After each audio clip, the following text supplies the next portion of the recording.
What is it? What is it? Yeah, I know. I mean, I completely agree. I think it is absolutely ridiculous. And I agree. I'm being tongue-in-cheek about TikTok. I do.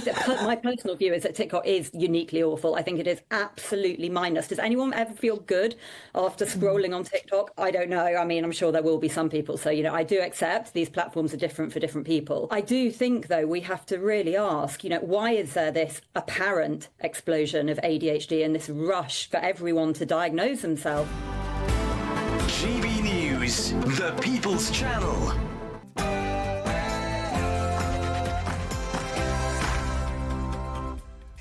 Good morning. Monday, the 7th of April, live across the UK, Britain's Newsroom, with Andrew Pearce and Bev Turner.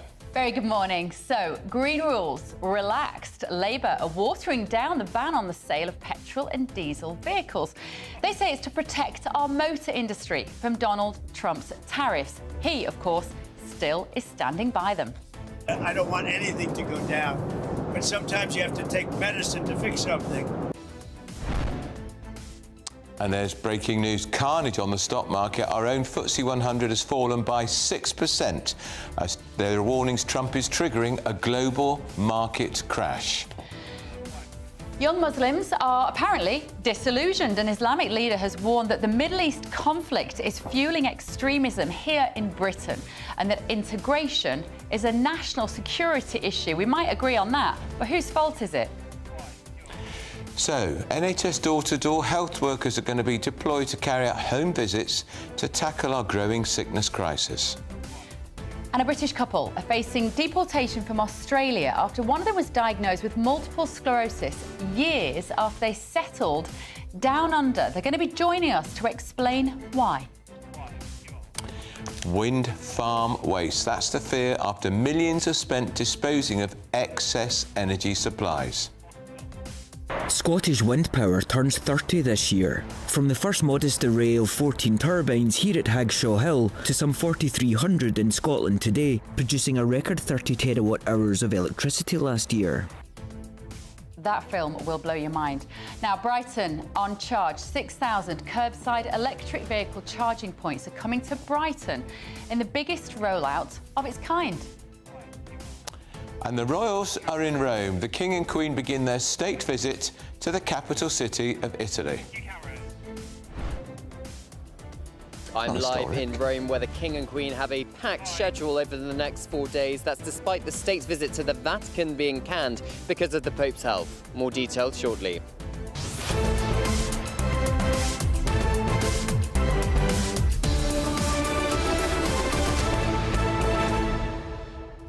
Why is it not historic, Andrew Pearce? I think your mic was live. Why is it not a historic visit? I think the King's been to Italy loads of times. OK, whoever wrote historic in the script, can you just get rid of that word, apparently? Andrew Pearce was a royal correspondent for years. He knows what he's talking about. Overused word. We have got a lot to get through this morning. I'm so happy to be back. Thank you, Sanana and Michelle Dewberry, in fact, for keeping you company last week. She was terrific. She was great. Good. They were both great, of course, but we missed you terribly. I'm sure that's true. I missed all you at home. Do get in touch this morning. gbnews.com/your say. Lots between now and midday. First of the very latest news with Katie Bowen.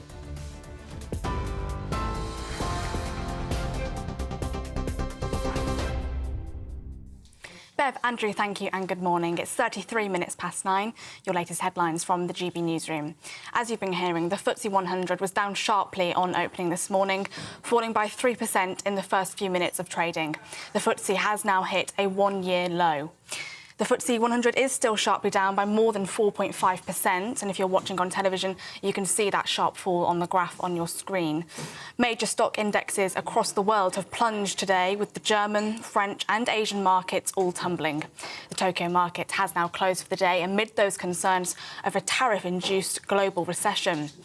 Last night, US President Donald Trump said that tariffs were, quote, medicine for investors, adding he would not do a deal with China until the US trade deficit was addressed. Well, also on those tariffs, the Prime Minister has said that a new era of instability has pushed the government to go further and faster to protect British businesses, as he unveils new rules for car makers when upgrading to electric vehicles. In the wake of President Trump's 25% tariffs on all automotive imports, Sir Keir Starmer has said fines for manufacturers who do not sell enough electric cars will be relaxed and supercar firms will be exempt from the rules.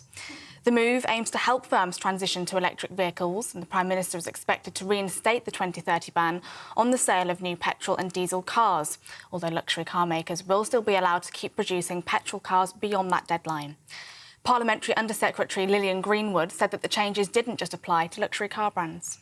We want to back our British car industry, we want to protect jobs, we want to create jobs. We have the opportunity for the UK to be global leaders in the transition to electric vehicles, and that's why we're giving them this certainty now, setting out and that clarity so they know exactly what they can do between now and 2030 and now and through to 2035. And the King and Queen begin their state visit to Italy today as they are set to travel to Rome and Ravenna. A meeting between the monarchs and Pope Francis has been postponed due to the pontiff's recent ill health. But King Charles and Queen Camilla will meet with Italian Prime Minister Giorgia Meloni as the King delivers an address to a joint session of Parliament. Their Majesties will celebrate their 20th wedding anniversary on the trip. Those are the latest GB News headlines. Now let's go back to Bev and Andrew.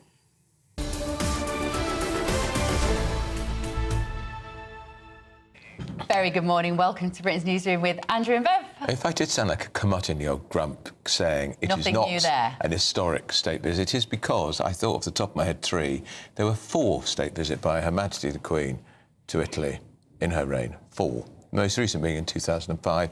And, of course, the King was in Rome, in the Vatican, for the funeral of the Pope back in 2005, which delayed his own wedding to Camilla Parker Bowles by a day. So we've got quite a history.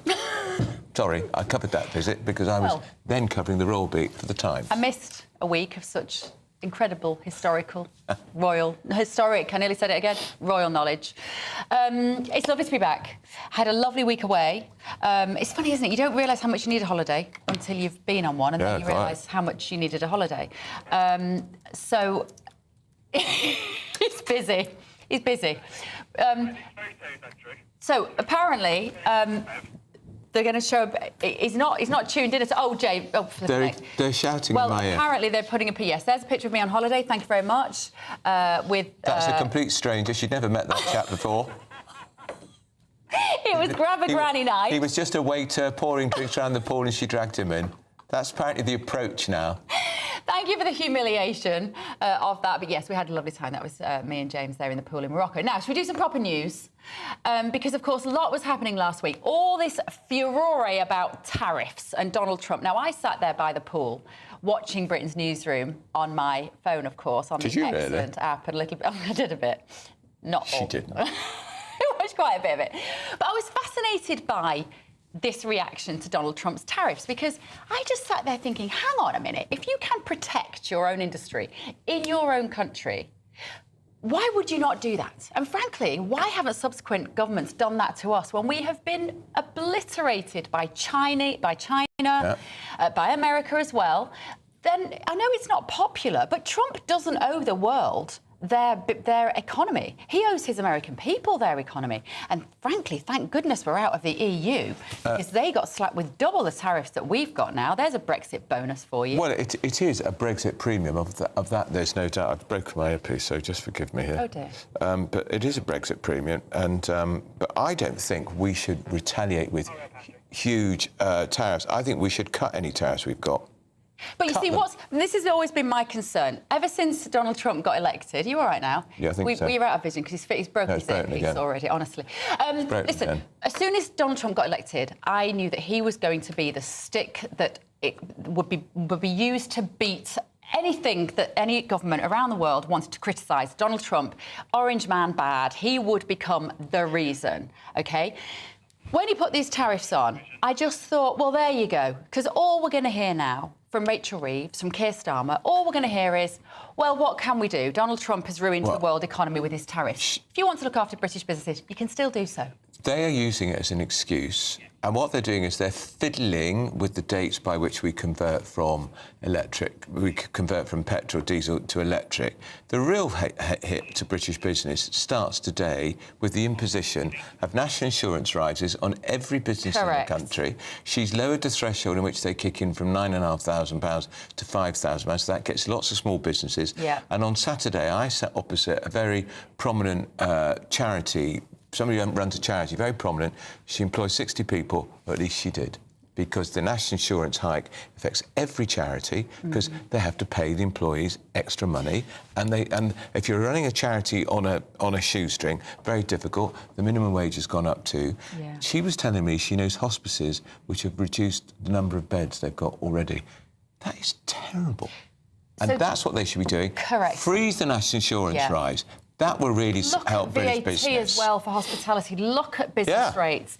There are things that they can do to help small and medium-sized enterprises, but they just don't seem to have the inclination to want to do so. And they could also say to tourists who come here, particularly from places like Dubai, they could have a VAT holiday on their shopping purchases.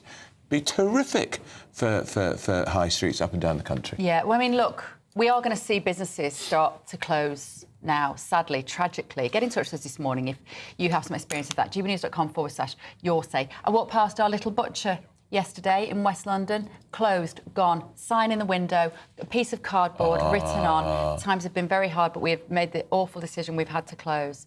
And I just thought, well, there you go. We're going to see it more and more and more. And don't blame Donald Trump for the fact that my local butcher has closed down, because it makes no sense. And it's because he couldn't afford the national insurance rise and the rise in minimum wage.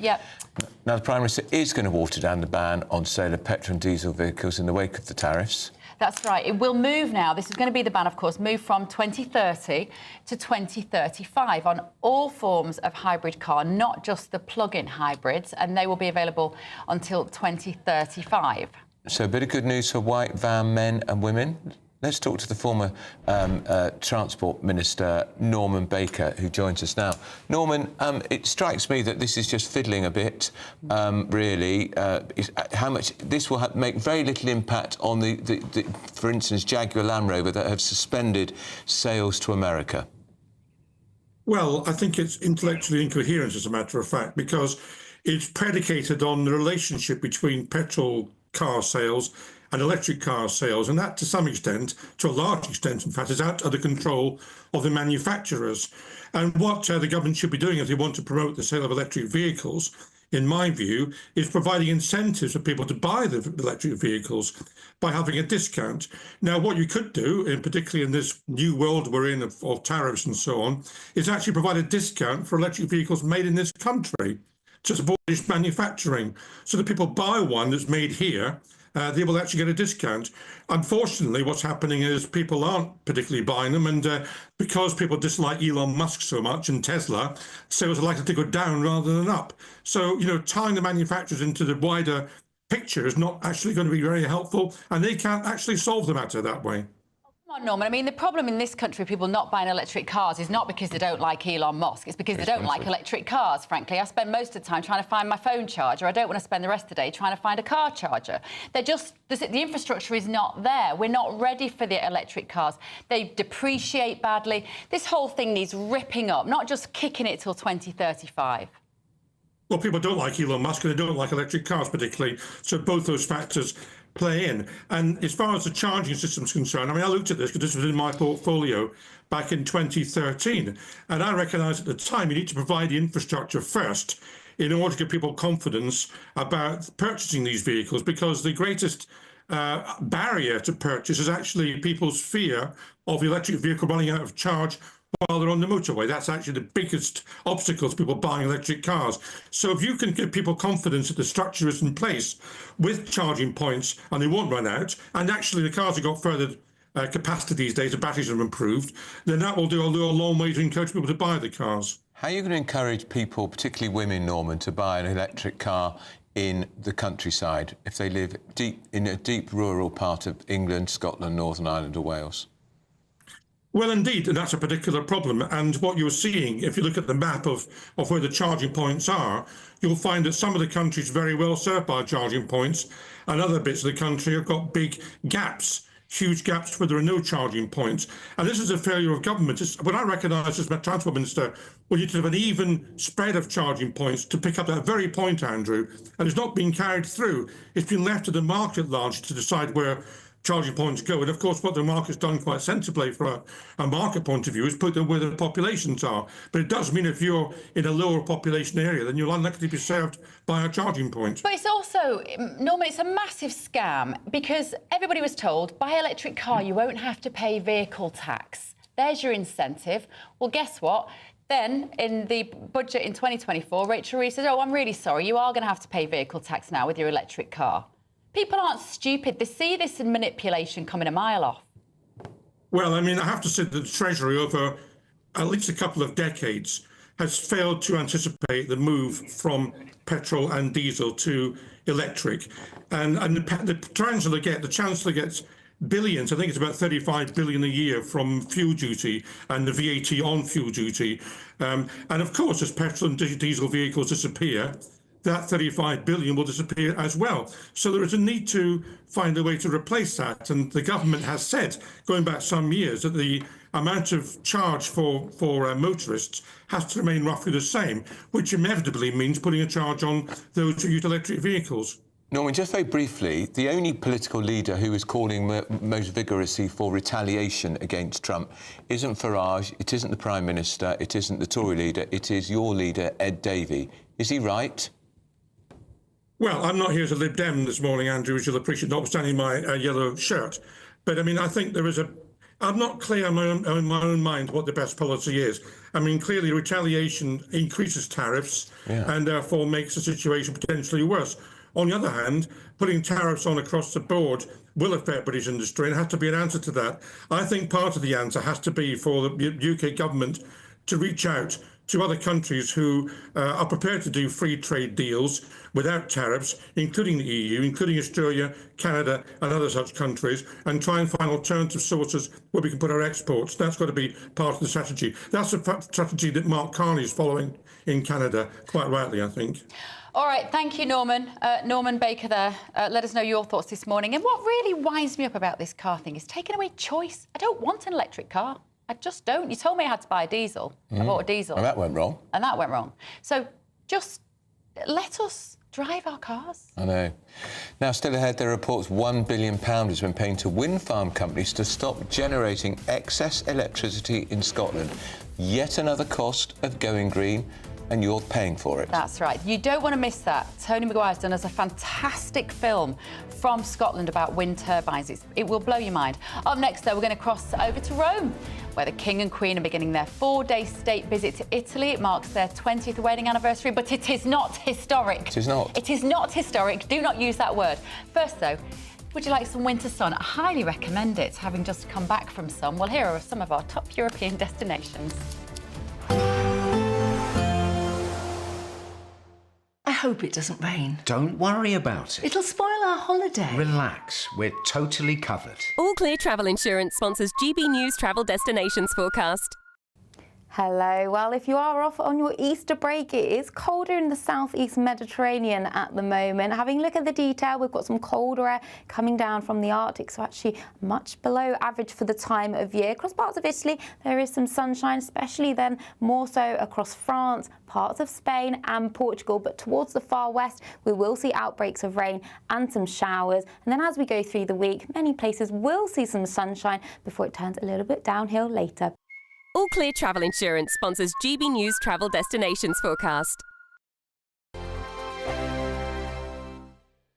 If you want your news to be straight talking... This is the nightmare for the Conservatives again. Down to earth. It's not just Nottingham where this is happening, is it? And most importantly, honest. Hard-working, middle-class taxpayers, they'll get their book thrown at them. Then catch me, Martin Daubney, Monday to Friday, 3 till 6 p.m. on GB News, Britain's news channel. This is GB News, Britain's news channel. Paul, I have to say, good on you for joining us tonight. Did you know that we were going to give you such a hard time? Well, it's certainly provoked some discussion, and the purpose actually of the naming of the streets was to recognise the significant medical pioneers that worked at that hospital over 100 years and often contributed to medical innovations that reduced the fact that we, no longer have infectious diseases so widespread in our population. So my original idea was actually to try and save the buildings and the amazing architecture of the hospital. Unfortunately, it was demolished despite my efforts. So when the new housing estate was being built, the idea turned to how to name those streets. My original idea was actually to name the streets after the medical pioneers and the researchers that worked at the hospital. But unfortunately, the Glasgow City Council came back and said that after recent controversies with naming conventions, after people who have turned out to be controversial, they no longer name streets after people alive or dead. So I have to go back. Hang on. I can't let that go that easily, Paul. Right, so they wouldn't name it after maybe a scientist who of renown and success, in case at some point somebody said, oh, that scientist was a historic sex offender, and then you have to change the name of the street. Are you serious? Virology Grove, Radiography Road. I mean, what do the residents say? Are they embarrassed when people say, where do you live? Vaccine Drive. Well, I think people are happy to have good quality housing in the area, but also it's provoked intrigue, it's provoked curiosity about the history of the site, and given there's so little physical evidence of the original hospital left, at least thousands of people now know about this really important social history that might otherwise not. So maybe sometimes having quirky, somewhat provocative names will elicit interest. Well, they're not it wasn't what I provocative, originally they're wanted to name stupid, Paul. them. GB News, the People's Channel. I'm Christopher Hope. From pop stars to politicians, I'll interview anybody in a pub who's got a political opinion. Join me every Friday on Spotify, Apple Podcasts, YouTube or gbnews.com, or wherever you get your podcasts. This is GB News, the People's Channel. Headliners on GB News 11 p.m. every night. It's got 3 top comedians going through the next day's newspapers so you don't have to read them, which is great. That's a good point. He's lying. Maybe he's not lying. That's Headliners every night from 11 p.m. and 5 a.m. as well on GB News, Britain's news channel.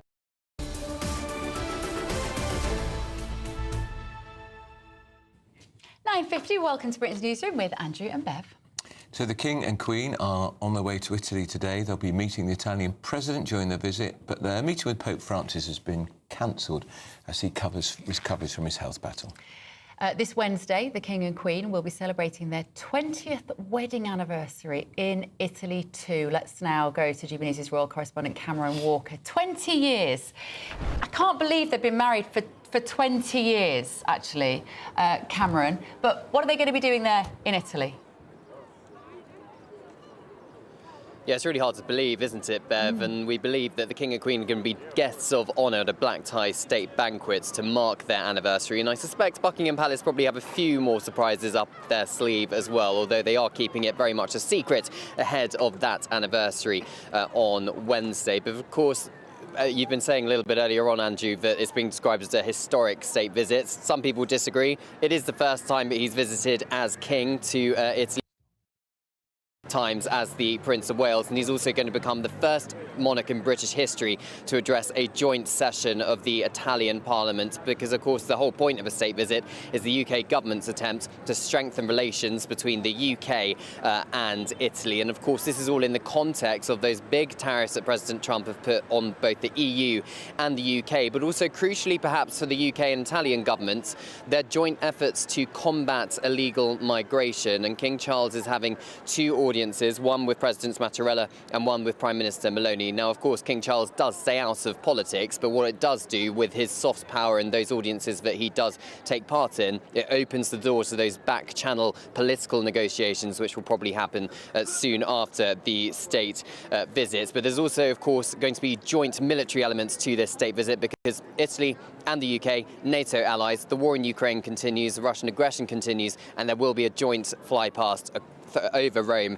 with the British Red Arrows as well as the Italian equivalents, the Frecce Tricolori, I should say. As I said, he's going to be addressing a joint session of the parliaments here in Italy, but the King and Queen also going to Ravenna to celebrate 80 years since the liberation by British and Canadian troops of Nazi occupation of the province of Ravenna. Of course, King Charles, head of state in the UK and Canada. And of course, that's been in the news recently, hasn't it, with President Trump again talking about Canada maybe becoming the 51st state of the United States of America. But King and Queen arriving a little bit later on today. They're going to get a red carpet welcome at the airport, a guard of honour and military bands as well. But it's a very packed schedule for the King, considering he's still undergoing cancer treatment, ended up in hospital a couple of weeks ago. And although the state visit to the Vatican's been cancelled, those engagements in Italy have been spread out and more elements have been added. So the King's workaholic schedule continues. OK, thank you, Cameron. Doesn't it look lovely there? Really lovely. One of my favourite places. Some people from my church are on a pilgrimage to Rome this week. Oh, how nice. I could have gone. And he coordinated his suit with the Colosseum. Only Cameron Walker could do that. Now, up next, are Islamic young British Muslims a security issue? Because they're disillusioned, apparently. Don't go anywhere. Here's your weather. Expect a warm front, moving from the kitchen right through to the rest of the house. Boxed Boilers, sponsors of weather on GB News. Good morning and welcome to your GB News weather update from the Met Office. Well, we have high pressure dominating through the rest of the week, dry and sunny days on offer, but some chilly starts to the day.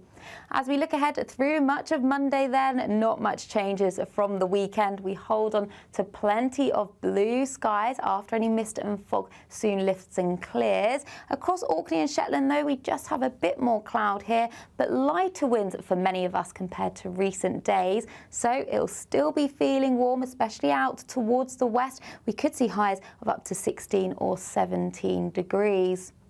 And as we go through the rest of Monday evening and into Tuesday, well, again, not much changes. We hold on to some lengthy spells of sunshine to end Monday. We have got cloudier skies just still lingering across parts of Orkney and Shetland. Across Northern Ireland, staying dry through Monday evening with some variable amounts of cloud. Similar picture for much of England and Wales as well.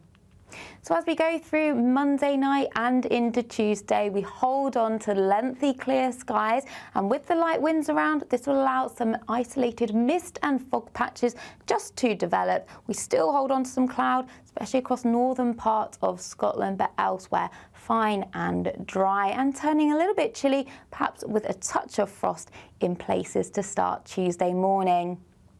So to start Tuesday morning then, a very similar picture. Any mist and fog soon lifting, a chilly start to the day, but a bright start. And we hold on to plenty of sunshine throughout much of Tuesday. Hold on to a bit more cloud across the far north of Scotland once again. And some cloud may just filter through into parts of East Anglia as we go into the afternoon. But otherwise, it's still feeling warm in that sunshine. Highs of up to 17, possibly even 18 degrees. A positive outlook through the night will power through to a bright day ahead. Boxed Home Battery Storage, sponsors of weather on GB News.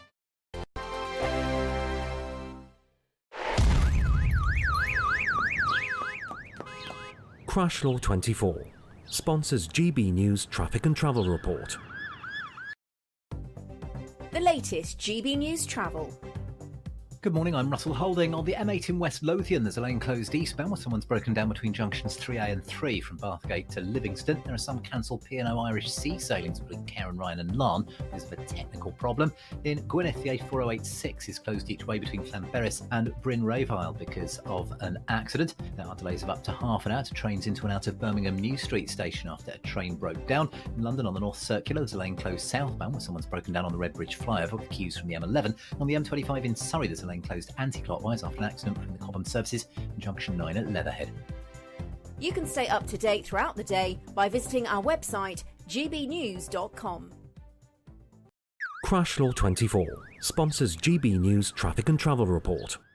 Courtesy of Marquis Leisure, you could be driving away with this brand new Elnag Baron 560 motorhome. It comfortably sleeps 4, comes with skyroof, integrated kitchen and bathroom, and is worth over £67,000. And that's not all, as we'll also give you a further £5,000 in tax-free cash to make sure that wherever this motorhome takes you, it takes you there in style. For a chance to win a motorhome and cash, text WIN to 63225. One entry costs £2.50 plus one standard network rate message, or text BONUS us to 63225. 5 entries cost £5 plus 1 standard network rate message. Go to gbnews.com/win. Entries start at £2.50. Call 0903 686 3232. Calls cost £2.50 plus your network access charge. Or post your name and number to GB13 PO Box 8690 Derby DE1 9TT. UK only. Entrance must be 18 or over. Lines close at 4 p.m. on the 6th of June. Please check the closing time if listening or watching on demand.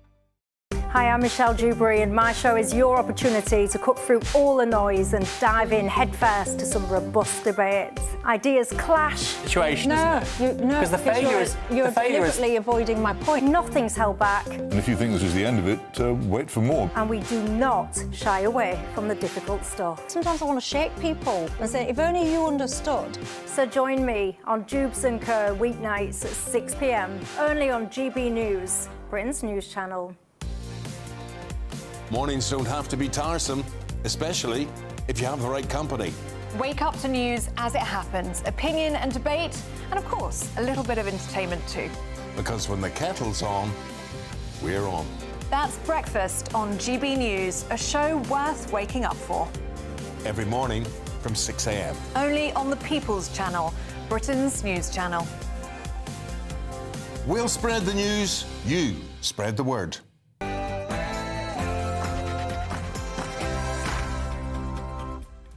10 a.m. Monday, the 7th of April, live across the United Kingdom. This is Britain's Newsroom with Andrew Pearce and Bev Turner. So they're relaxing green rules. Labour say they'll water down the timing of the ban of sale of petrol and diesel vehicles to protect our motor industry from Donald Trump's tariffs. But how will that make a difference? I don't want anything to go down, but sometimes you have to take medicine to fix something. Breaking news this morning, the stock market has plunged here. There's carnage. The FTSE 100 has dropped by 6%. Trump has triggered a global market crash. And young Muslims are disillusioned. An Islamic leader warns the Middle East conflict in Gaza is fueling extremism here, and integration is a national security issue. We could have told him that. And a British couple are facing deportation from Australia after one of them was diagnosed with multiple sclerosis, but this is years after they settled down in Australia. They're going to join us to explain why. And Bev is back from a holiday in Morocco. Just a warning, you're looking at her at a swimming pool kissing somebody else's boyfriend. How the other half live.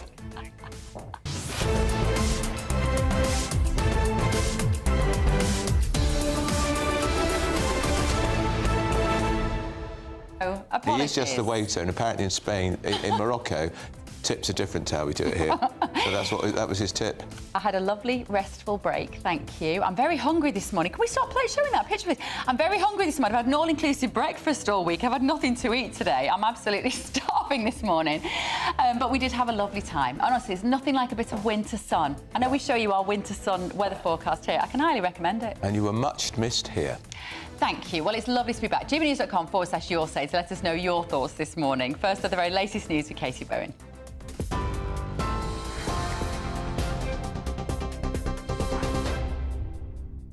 Bev, Andrew, thank you and good morning. It's 2 minutes past 10.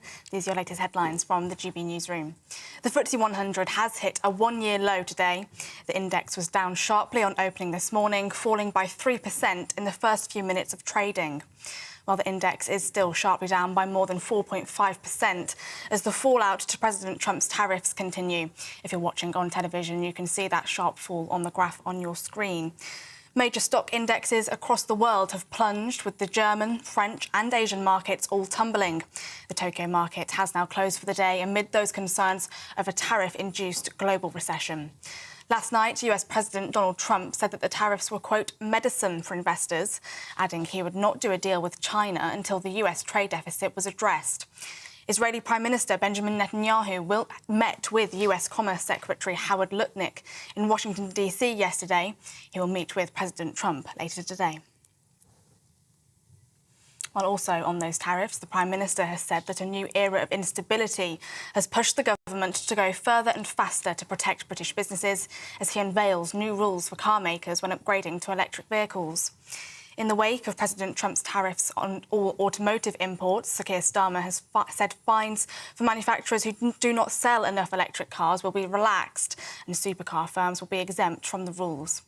The move aims to help firms transition to electric vehicles. The Prime Minister is expected to reinstate the 2030 ban on the sale of new petrol and diesel cars, although luxury car makers will still be allowed to keep producing petrol cars beyond that deadline. Parliamentary Under-Secretary Lillian Greenwood explained the new measures.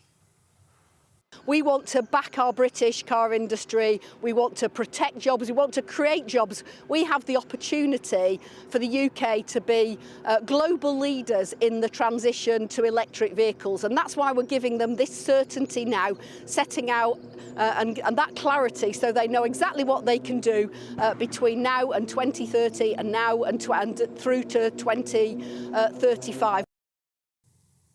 Healthcare workers will be sent from house to house in an NHS scheme aimed at reducing the number of people who are signed off work on sick leave. The programme will be rolled out in 25 areas across England. Health Secretary Wes Streeting said that earlier versions of the scheme showed, quote, really encouraging signs in cutting the number of heavy users of services filling up A&E departments. Labour MPs denied entry to Israel are on their way home today as Conservative Party leader Kemi Badenoch continues to face criticism for saying she's not surprised by Israel's decision to deport those Labour MPs. Abtesam Mohammed, who represents Sheffield Central, and the MP for Earley and Woodley, Yuan Yang, were deported after being accused of planning to spread anti-Israel hatred.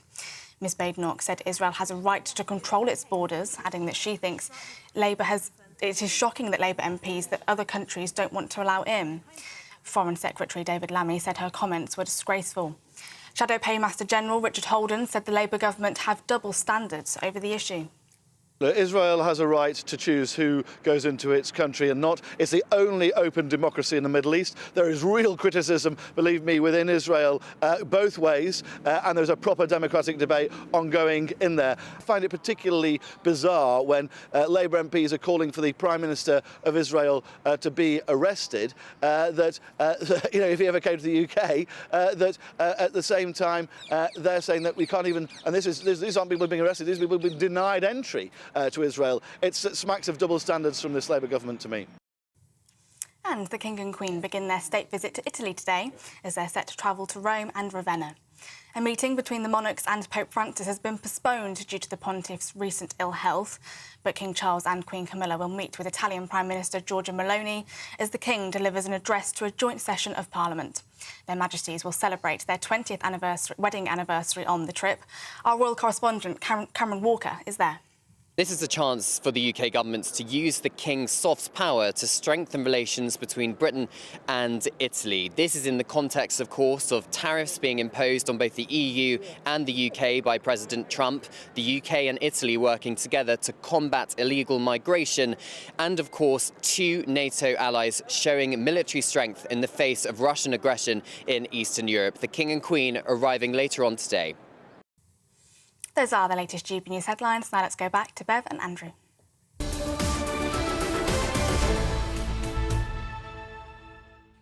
Welcome back to Britain's Newsroom with Andrew and Bev. You've all been getting in touch at home. Mandy, morning Mandy, says, I said to my friend when Trump did the tariffs, I bet you Labour will now blame Trump's tariffs on every bad decision that they will make. They're doing it already. It'll be their excuse to scam us more and more. It's not Trump, it's that shower. Labour, everyone knows it. I predicted it. I'm with you, Mandy.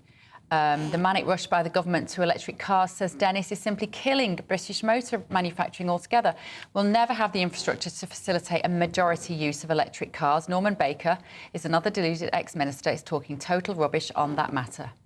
Yeah, and look, they're putting in 6,000 in Brighton, which is a city which has had a long history of having a Green MP. The Greens ran the council for a while, disastrously.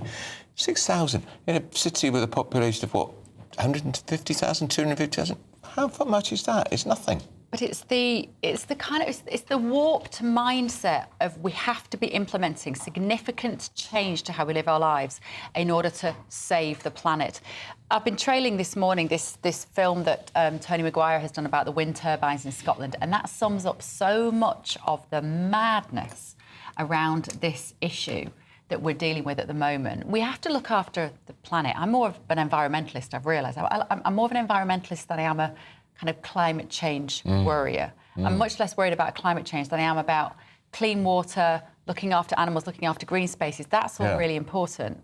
But I'm just not on board with all of the craziness we're hearing at the moment. Linda and John Wilson in Great Yarmouth, good morning. They sent us this lovely photo, Andrew. They did. Listening on the radio. They did.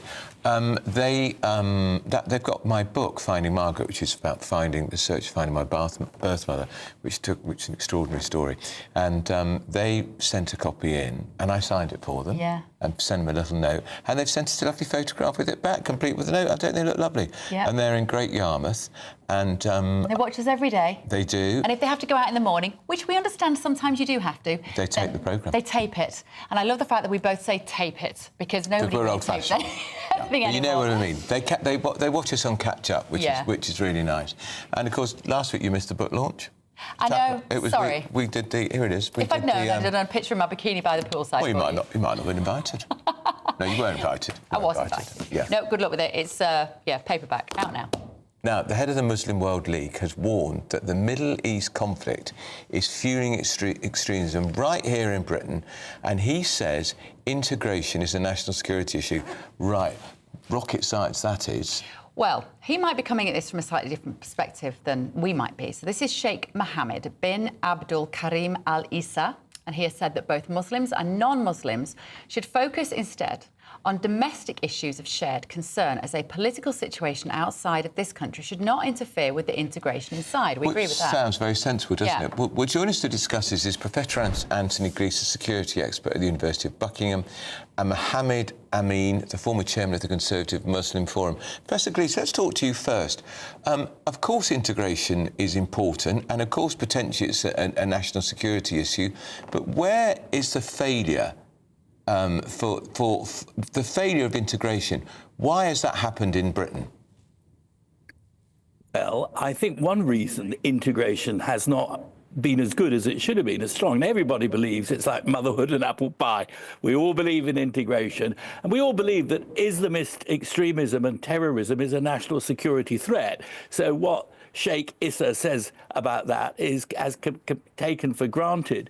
But one reason that integration has been less good than it has been, in my personal opinion, is because, on the one hand, there has been a very aggressive move by a number of Muslims in the UK and people like Sheikh Issa, and the clue to what he's after is the fact that he represents the Muslim World Forum, trying to divide people in this country rather than trying to bring people together.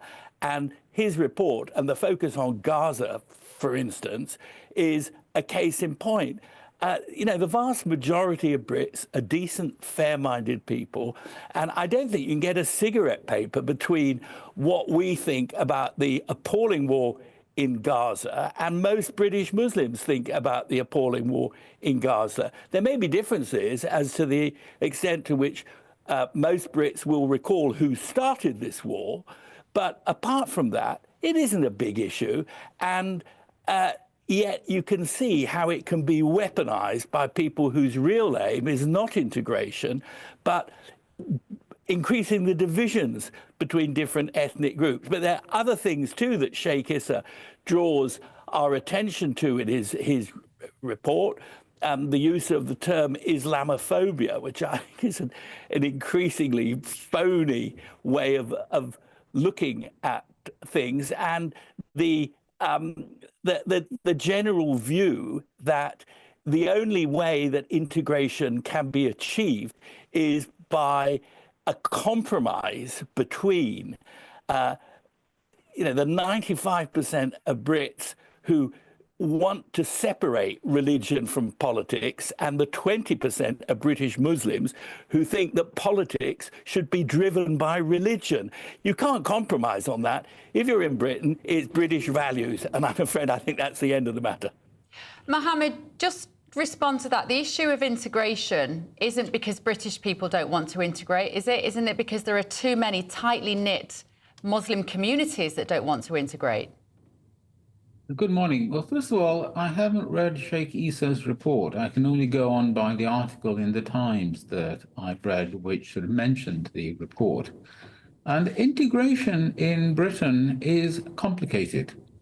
On the one hand, Britain is by far and away the most successful country in Europe when it comes to integration of Muslims into wider society. We see that if we look at our House of Commons and the Muslims in the House of Commons compared to legislatures around the continent, where you will find Muslims in the legislatures, but proportionately far less, I think, in relation to the size of their Muslim communities. Similarly, if you look at the top levels of business, the law, the accounting profession, other professions, British Muslims are far better integrated than Muslims across the rest of Europe. So that's the good news. The bad news is that there are pockets of British Muslim communities, particularly in the northern mill towns, which are very inward-looking, where I think more does need to be done on integration, partly by the people themselves, and partly, I think, government and wider society can do its bit to help. Because that is the problem, isn't it, Antigles? It's great that the House of Commons has got more Muslims in and we see more Muslims represented in the higher echelons of business, but some people, you go to certain towns where perhaps if you were a white person or you'd walk into a certain part of the town and you'd feel you were in a different world completely. And if you live in that town, that's when integration has failed. Well, I agree with that. I think integration is a good idea, but it's got to be integration on the right terms. And what we've seen in some towns and constituencies, that we have Muslim MPs, half a dozen independent MPs, for example, who are plugging an agenda that is designed to divide people, not unite people. You look at the issues that they've raised in Parliament, particularly this Gaza issue, which they see, I think, as an opportunity to rally Muslim voters against the mainstream political parties. What's happened is the reverse of integration. But integration is not served by pandering to extreme views. We think of the school teacher who's still in hiding because he wants to teach people about Islamist extremism. We think of all the other ways, Sharia law, for example, the insistent pressure, sadly, some of it successful in this country, to agree or accept that Sharia law is a parallel law with the same rights as English common law. That's not the way you integrate. That's the way you exacerbate divisions. Equally, the vast amount of money we're spending on translating into English rather than teaching people to speak English. I'm not saying it should necessarily be a reason you are allowed to come to Britain, but I do think if you are in Britain, you accept British values and you've got to learn to speak English, not have things translated for you. So I think we've gone too far in trying to reach a compromise with some people who don't want to compromise, who are making political capital, who are getting elected to Parliament, for goodness sake, on the basis that they espouse extremist views. And the Sheikh's report and what the Sheikh says and his offer of £100,000 to try and sort the issue, I mean, is actually a bit derisory. You could think that the Sheikh's report is actually throwing a certain amount of oil onto the flames that most people want to see dampened down. And you look at our own leader, Sir Keir Starmer, Mohammed, was very vocal in his appreciation of Eid and Ramadan recently, said nothing about Lent or Easter. We're not there yet, but didn't mention anything about Lent. And so the British people get frustrated, I think, that it can feel like our Prime Minister is more invested in the Muslim religion as opposed to maybe our Christian culture. Well, I haven't itemised all the things that Sir Keir Starmer has celebrated or not celebrated, and until I see rock-solid statistics about which celebratory messages he sent out, I am not accepting this insinuation that somehow Sir Keir Starmer celebrates Muslim events and doesn't celebrate other events. I would need to see reliable evidence on that before I accepted the point that you're making. Well, I would just tell you, actually, that he did make a little speech at the beginning of Ramadan and then put out a tweet on Eid that the beginning of Ramadan was Ash Wednesday, as you know, a very important part, Mohammed, of the Christian faith. He didn't acknowledge either, and I will make the point, of course, he is an atheist. That's one instance, the Ash Wednesday. The fact that he marked the beginning of Ramadan and marked Eid is fine. I would expect him to also mark other religious events as well. OK. All right. Thank you, gentlemen. That is Mohammed Amin, then the former chairman of the Conservative Muslim Forum, and Professor Anthony Glee's security expert at the University of Buckinghamshire. 4 independent MPs last election that were elected in heavy Muslim seats. Which were all Labour seats before. Correct. And they were capitalising basically on the Muslim frustration about Labour's position on the situation in Gaza. And when you actually look at what they've spoken about in Parliament since they've been elected, the majority of the issues they've raised have been about Gaza. So if you talk about this division being caused by something that's happening overseas, our own MPs are perpetuating that division. And the right of first cousins to get married. And look, the situation in Gaza is horrific, and it's become. I personally, I think it's indefensible what Israel are continuing to do there.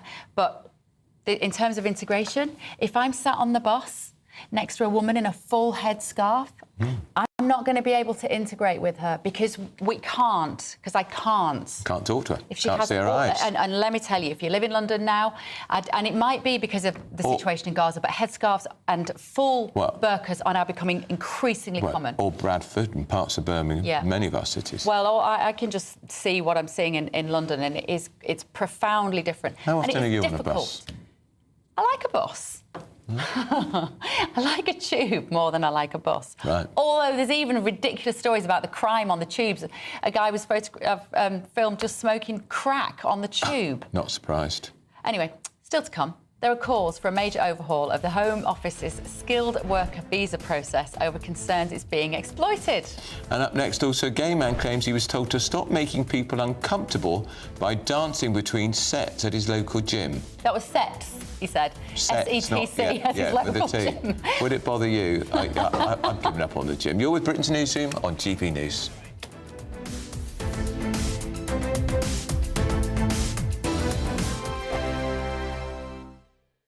We're proud to be GB News, the People's Channel. And as you know, we always love to hear your views. Now, there's a new way of getting in touch with us at gbnews.com/yoursay. By commenting, you can be part of a live conversation and join our GB News community. You can even talk to me, Bev Turner, or any of the members of the GB News family. This is GB News, Britain's news channel. What's the inspiration? How does it feel? Well, I mean, this is a very personal story because I was in a relationship that had come to an end and, you know, when you're like, let's just have that meeting, that one last chat to put, you know, all our differences aside. And I was expecting to meet for a chat, and when I opened the front door, his key was on the mat. Like, he'd literally come and done a flit, got his stuff and left. Done a runner? Yeah, didn't want to face me. So you never got that kind of closure? I never got the closure. I felt sick. I got like this gut punch. I ran to the fridge. I poured a big glass of wine and cried a lot. And that's kind of how the song came about. I wanted to create a song with my co-writer, Paul Fisser, like that really made people feel how I felt at the time. And I think we did that with this one. Do you take a lot of inspiration from kind of your own past life experiences then when you're writing? I do now. I mean, with Atomic Kitten, I spent 20+ years singing somebody else's lyrics. Right. So for me to write my own stories and my own life lessons and sing about it, it just hits differently and it's quite cathartic and freeing, I'd imagine. Yeah, it's a bit like therapy. I was going to ask about that, with the difference between being in a band for so long and now going on a solo career. So that's really interesting. Obviously, you're singing other people's songs. So do you sort of feel like as a band for hire, or do you know what I mean? You turn up and sort of sing the songs that someone else created for you. Is not that really? I mean, not the wrong way of putting it. Do you know what I mean? But this is now much more personal. There's an emotional connection to your own That's what I mean. lyrics. If I wrote Whole Again, I would probably cry. GB News, the People's Channel. This is Britain's Newsroom, where your voice matters. It's just astonishing. With expert analysis and honest opinion, we don't just keep you informed. We bring you unique perspectives you won't see anywhere else. Can't argue with any of that. When the news happens, it happens here. On Britain's Newsroom, weekdays from 9:30 a.m. Only on GB News. I'm Christopher Hope. From pop stars to politicians, I'll interview anybody in a pub who's got a political opinion. Join me every Friday on Spotify, Apple Podcasts, YouTube or gbnews.com, or wherever you get your podcasts. This is GB News, the People's Channel.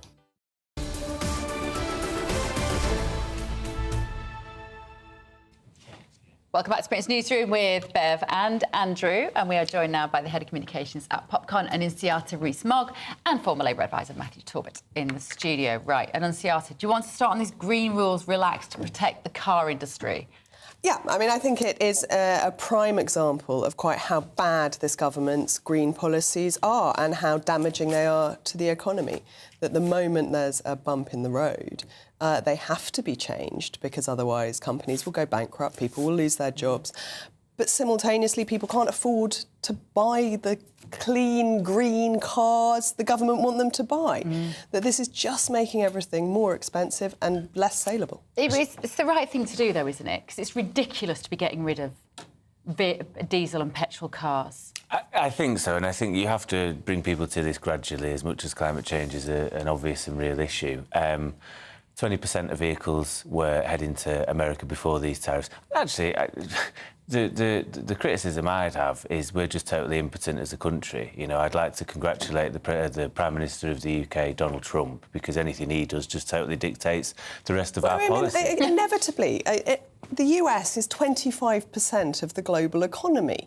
The fact that the other developed countries used to be 70% and are now only 40% is not America's fault. It's our fault for, whilst we're in the EU, over-regulating, stopping growth happening at a comparable speed and making sure that we couldn't benefit from global growth. What we need to do is relax all these regulations so that we can grow and stop relying on dirty fuel from China and Chinese labour to produce the goods we so happily use. Well, that's going to be great British energy, right? We're going to have our own energy. They're not producing anything at all. Yet another Quango. We've got a headline today saying Labour want to scrap loads of Quangos, 300 under review, potentially. And yet all they do is launch new ones. It's been nearly one a week. I don't know if new Quango a week since they came to power. That is extraordinary and a waste of government, taxpayer money. It's over-reliance on the EU and not the selling off of much of industry in the 80s, and therefore this necessitation of globalisation and cheap immigration and all the rest of it. We have a service-based economy now of 97%. It's ridiculous. Tony Blair absolutely bought into this idea that if you ship in cheap labour, you can prop up an economy that isn't otherwise growing very well. What it actually does is cut UK workers' wages by importing cheaper labour and produce a false growth because it's only growth in GDP terms, not per capita. So none of us are better off. But Matthew, if you're worrying about your job in the car industry, 25% tariffs, the Primes are fiddling around with dates from 2030, moving from 2035 to 2030, the transition from petrol to electric. How does that help you if you're working in the car industry in the West Midlands today? It doesn't. And actually, what would really help is if they abandoned this madness by whacking companies with taxes, which is really going to hurt businesses. And we saw it, there's a survey in one of the papers today, in all of the papers today, companies are losing, is it a worker every 9 minutes? Because they can't afford to pay them? Well, no, and the West Midlands will know themselves about what it's like when corporations pull out because of certain things, the amount of industry that used to be there. I think I'm not against, necessarily, it's not really my hobby horse, but sort of the green agenda as such and moving to a just transition. I suppose there has to be a greater emphasis on the retraining of people within those industries, specifically car mechanics and other people, to get used to electric vehicles as opposed to petrol. There's going to be a phased sort of transition. Therefore, you've got the time to retrain these sorts of people and re-industrialising, sort of, for want of a better word, for different car manufacturers, I'd say. So I'm not against it, but I think it's maybe it could be better thought out. Talking of travel, Matthew, should we talk about Sir Lindsay Hoyle, Speaker of the House of Commons, who spent more than £250,000 on 19 foreign trips in 2 years, £180,000 on first and business class flights alone. Is that acceptable? Well, it's not bad work if you can get it, clearly. And I'd hasten to get on the Speaker's bad side, but, you know, no one cares about him. You know, this idea that it's all about soft power and he's teaching other countries about how our parliament works. Well, they've all got their own systems. They've all got their own parliament. You know, they'll all crack on. And I just think that the only speaker in recent memory of note was John Bercow, and that's because he had a funny voice and everyone used to do impressions of him around the world. That's how people knew him. The idea that anyone... He's got quite a funny voice as well, Lindsay Hoyle, let's be honest. Yeah, I like his accent. I think he hams it up a little bit. I think he hams it up a bit as well, I do. But no, I think ultimately, you know... I remember hearing from MPs the reason he wanted the job was because of the perks and the jolly. It wasn't about being Speaker. He should be able to fly business class if he's on business, shouldn't he? I don't see why he needs to travel at all. I think he should sort out the House of Commons, which is an absolute rabble, and he seems to have no control over. Yep, OK, right there we go. What about these phony asylum claims, Annunciata? 3 Iranian teenage asylum seekers on holiday to their home country to visit family, and then what? They came over on boats. They are fully funded by the taxpayer, housing provided, benefits provided, apparently therefore completely skint. And the housing officer went to check on them and they weren't at home. It transpired they had gone on a 2-month trip back to the country they were fleeing persecution from, having arrived here on this small boat, risking life and limb. Doing water sports, seeing family, celebrating Eid, having a great old time, paid for by a mysterious man who they didn't know who he was or how he'd got the money. And weirdly enough, the housing officer was a little bit suspicious. They've now resigned from their company and blown the whistle. But I think this is just one example of 2 people of an enormous problem we've got in this country. It shows why people want to come here. Yeah, because we're a soft touch. They're getting the housing, they're getting the benefits, we're a complete soft touch, and they get to go back on jollies to where they came from to see their families. This is the kind of story, though, Matthew, which... This is what causes division in this country. Not to talk about Gaza. This sense of lack of unfairness.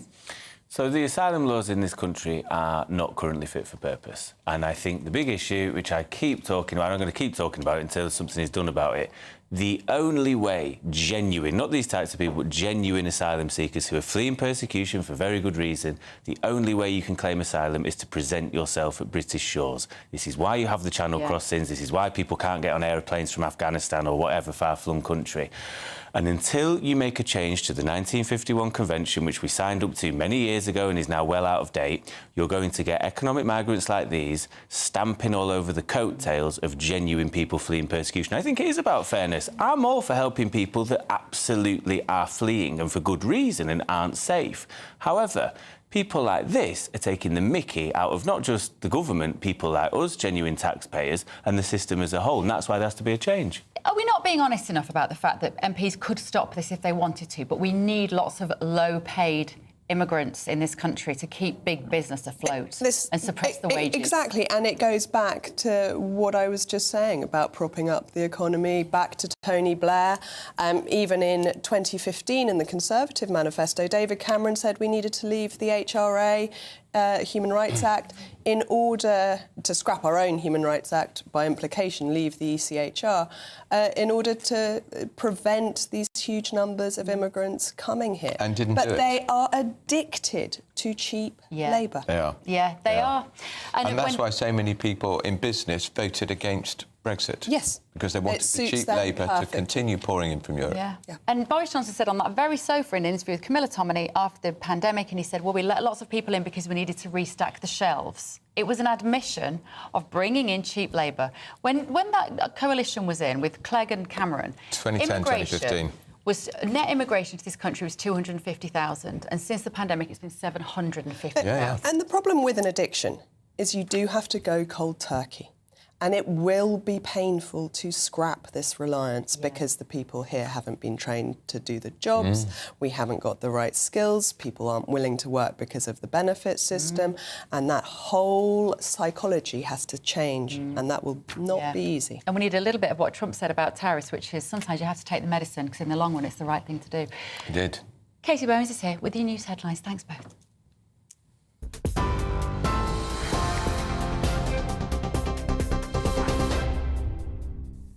Bev, Andrew, thank you. Your top stories this hour.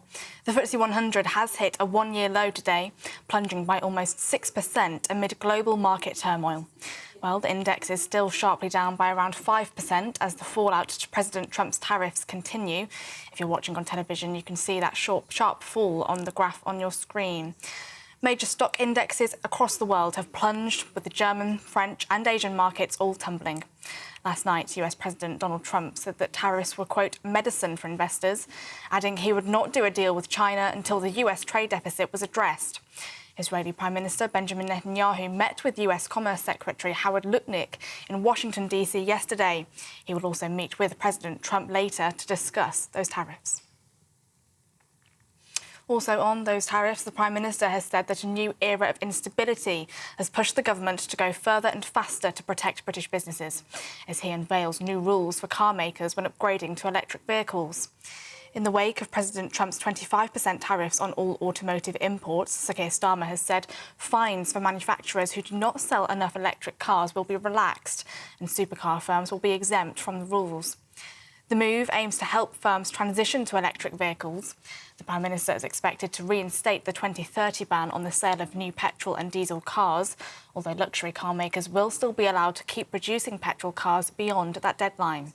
Parliamentary Under-Secretary Lillian Greenwood explained the new measures. We want to back our British car industry. We want to protect jobs. We want to create jobs. We have the opportunity for the UK to be global leaders in the transition to electric vehicles. And that's why we're giving them this certainty now, setting out and that clarity so they know exactly what they can do between now and 2030 and now and through to 2035. And the King and Queen begin their state visit to Italy today, as they are set to travel to Rome and Ravenna. A meeting between the monarchs and Pope Francis has been postponed due to the pontiff's recent ill health. But King Charles and Queen Camilla will meet with Italian Prime Minister Giorgia Meloni as the King delivers an address to a joint session of Parliament. Their Majesties will celebrate their 20th wedding anniversary on the trip. Those are the latest GB News headlines. More from me in half an hour. For the very latest GB News direct to your smartphone, sign up to News Alerts by scanning the QR code or go to gbnews.com/alerts.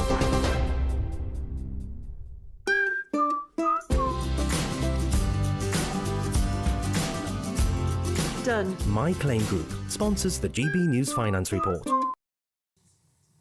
Well, let's take a proper look at those all-important markets this morning. The pound will buy you $1.2867 and €1.1711. The price of gold is £2,353.37 per ounce, and the FTSE 100 is at 7,656 points. Done. My Claim Group sponsors the GB News Finance Report.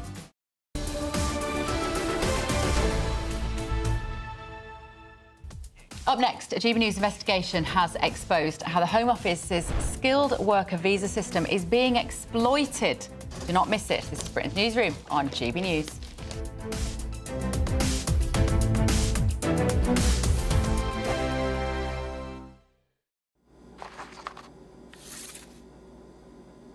Crash Law 24 sponsors GB News Traffic and Travel Report. The latest GB News Travel. Good morning, I'm Russell Holding. On the M8 in West Lothian, there's a lane closed eastbound where someone's broken down between junctions 3A and 3 from Bathgate to Livingston. There are some cancelled P&O Irish Sea sailings between Cairn, Ryan and Larne because of a technical problem. The M18 in South Yorkshire is partly blocked southbound by an accident between junctions 3 and 2 towards the A1M, causing queues. On the M6 in Cheshire, there's a lane closed southbound after a vehicle caught fire between junctions 19 and 18 from Knutsford to Middlewich. And in Gwynedd, the A4086 is closed each way between Llanberis and Bryn Raefile because of an accident. That's the latest. You can stay up to date throughout the day by visiting our website, gbnews.com. Crash Law 24 sponsors GB News Traffic and Travel Report. Hi, I'm Michelle Dewberry and my show is your opportunity to cut through all the noise and dive in headfirst to some robust debates. Ideas clash. Situation, isn't it? No, because the failure is you're deliberately avoiding my point. Nothing's held back. And if you think this is the end of it, wait for more. And we do not shy away from the difficult stuff. Sometimes I want to shake people and say, if only you understood. So join me on Jubes & Co. weeknights at 6 p.m, only on GB News, Britain's news channel. Good Afternoon Britain isn't just about us. The wonderful thing about this programme is it's about everyone watching. It's an interactive programme. Well, there absolutely is something to see here, and we're going to be talking about it more. Whether it's breaking royal news, please bring us up to date, or indeed a particularly punchy speech in the House of Commons. Very, very curious. We bring it to you live, and then we bring you live reaction as well. That's Good Afternoon Britain, weekdays from midday. Only on GB News, the People's Channel, Britain's news channel. Mornings don't have to be tiresome, especially if you have the right company. Wake up to news as it happens, opinion and debate, and of course, a little bit of entertainment too. Because when the kettle's on, we're on. That's Breakfast on GB News, a show worth waking up for. Every morning from 6 a.m. Only on the People's Channel, Britain's news channel. We'll spread the news, you spread the word. Exciting news. Every Friday, my Patrick Christie's Tonight Show is going to have a twist to it. We're welcoming some special guests. You. That's right, on Fridays, I'm going to be doing my show in front of a live studio audience because this show is about you and what you have to say. It's going to be the same big debates, same big topics, same big opinions. But every Friday night at 9 p.m, you are invited to come on down to Patrick Christie's Tonight to be a part of the action. Only on GB News, the People's Channel, Britain's news channel.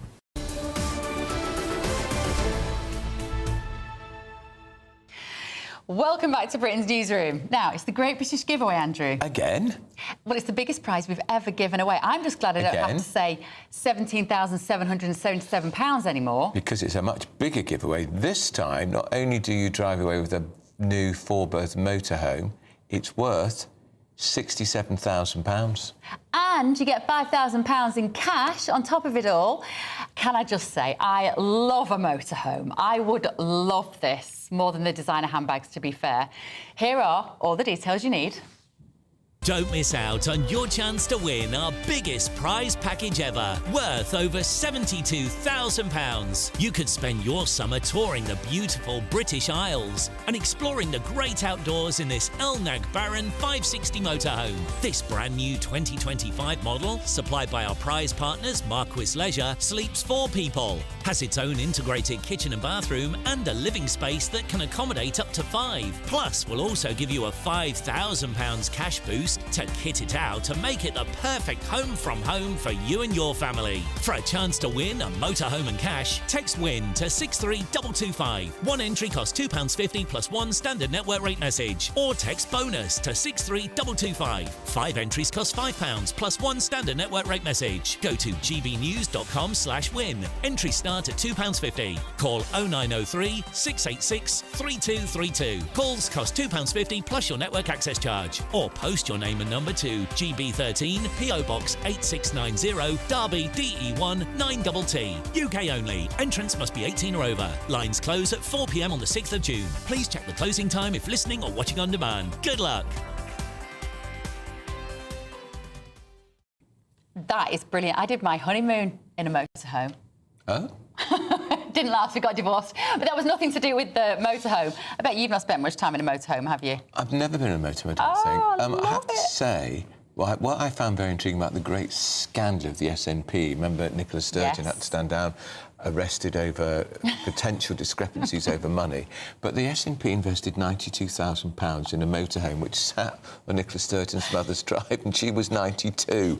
Unlikely to be driving a motorhome that says, where is it? Maybe they held lots of meetings in there. I think it's the great political mystery of Scotland's time. When we next speak to Tony, our lovely Scottish Tony reporter, Maguire. we'll ask him, where's the motorhome, Tony? Tony Maguire's got an amazing piece on the show this morning. But now, though, an exclusive report by GB News has revealed that dozens of skilled worker visas were granted by the Home Office despite failing to meet legal requirements. Now, these visas are assessed on a number of eligibility requirements such as skill and salary level and English language ability. So how widespread is this problem? We're joined now by human rights lawyer David Hay, who can answer just that. David, how many people are working this system to their advantage? Good morning to you both. I think that the short answer is that there is an awful lot. I mean, the study that you've worked on, it shows a few, but I'd like to say I was shocked and surprised, but I'm not. I mean, the unforgivable incompetence of not just the Home Office here, but also the sponsors, which is effectively are the employers, and the employees are involved in these. Now, these can't all be genuine mistakes, the ones that you've identified, but it is a widespread abuse and exploitation of the highly skilled visa program. It certainly is. If they're not genuine mistakes, are you suggesting some connivance with the authorities, David? I think, no, I'm not in connivance with the authorities, but so the process effectively is that there is the sponsor, which is the employer, right, and the employee go through a process. So the sponsor issues what's called a certificate of sponsorship, which has, for instance, certain jobs, certain codes, the salary, etc., all the basic admin, effectively. And then the employee has to go through the online process. So there could be genuine mistakes, but certainly not this many. And if there are genuine mistakes, why are the caseworkers at the Home Office not picking them up?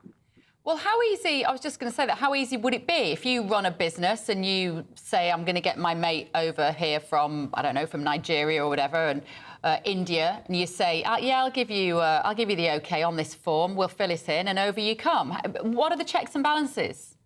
I think it's very, very easy. I mean, all you need to do, I mean, I just did it now, look online and you'll see many, many companies guaranteeing not just employers getting a sponsorship visa effectively so that they can sponsor their employees, but employees now, how can you guarantee that? You can't if there is, if it's a fair system. So it is widespread, but it's many other areas in immigration, including, for instance, student visas, another area, widespread exploitation and abuse. Fascinating. David, thank you so much. Always good to see you. David Hay there in response to this story. A Home Office spokesperson has said sponsoring organisations must meet strict duties and be able to offer genuine vacancies in order to obtain a licence. And where a sponsor fails in those duties or sponsors workers for non-genuine vacancies, we will take action, including revoking their licence. I bet they don't. Well, they said they won't. I bet they won't. Up next, we're going to be joined by the British couple who face deportation from Australia after one of them was diagnosed with multiple sclerosis. For that, though, talking of Australia, if you're in search of some holiday sun, here's the forecast for some of our top European destinations. I forecast a perfect holiday in the sun. Weather looking good then? For sure, and no worries about our travel insurance. All Clear Travel Insurance sponsors GB News Travel Destinations forecast. Hello. Well, if you are off on your Easter break, it is colder in the southeast Mediterranean at the moment. Having a look at the detail, we've got some colder air coming down from the Arctic, so actually much below average for the time of year. Across parts of Italy, there is some sunshine, especially then more so across France, parts of Spain and Portugal. But towards the far west, we will see outbreaks of rain and some showers. And then as we go through the week, many places will see some sunshine before it turns a little bit downhill later. All Clear Travel Insurance sponsors GB News Travel Destinations forecast. Good morning and welcome to your GB News weather update from the Met Office. Well, we have high pressure dominating through the rest of the week, dry and sunny days on offer, but some chilly starts to the day. As we look ahead through much of Monday then, not much changes from the weekend. We hold on to plenty of blue skies after any mist and fog soon lifts and clears. Across Orkney and Shetland though, we just have a bit more cloud here, but lighter winds for many of us compared to recent days. So it'll still be feeling warm, especially out towards the west. We could see highs of up to 16 or 17 degrees. And as we go through the rest of Monday evening and into Tuesday, well, again, not much changes. We hold on to some lengthy spells of sunshine to end Monday. We have got cloudier skies just still lingering across parts of Orkney and Shetland. Across Northern Ireland, staying dry through Monday evening with some variable amounts of cloud. Similar picture for much of England and Wales as well. So as we go through Monday night and into Tuesday, we hold on to lengthy clear skies, and with the light winds around, this will allow some isolated mist and fog patches just to develop. We still hold on to some cloud, especially across northern parts of Scotland, but elsewhere fine and dry and turning a little bit chilly, perhaps with a touch of frost in places to start Tuesday morning. So to start Tuesday morning then, a very similar picture. Any mist and fog soon lifting, a chilly start to the day, but a bright start. And we hold on to plenty of sunshine throughout much of Tuesday. Hold on to a bit more cloud across the far north of Scotland once again. And some cloud may just filter through into parts of East Anglia as we go into the afternoon. But otherwise, it's still feeling warm in that sunshine. Highs of up to 17, possibly even 18 degrees. If you want your news to be straight talking... This is a nightmare for the Conservatives again. Down to earth. It's not just Nottingham where this is happening, is it? And most importantly, honest. Hard-working, middle-class taxpayers, they'll get their book thrown at them. Then catch me, Martin Daubney, Monday to Friday, 3 till 6 p.m. on GB News, Britain's news channel. I'm Christopher Hope. From pop stars to politicians, I'll interview anybody in a pub who's got a political opinion. Join me every Friday on Spotify, Apple Podcasts, YouTube or gbnews.com, or wherever you get your podcasts. This is GB News, the People's Channel. We're proud to be GB News, the People's Channel. And as you know, we always love to hear your views. Now, there's a new way of getting in touch with us at gbnews.com/yoursay. By commenting, you can be part of a live conversation and join our GB News community. You can even talk to me, Bev Turner, or any of the members of the GB News family.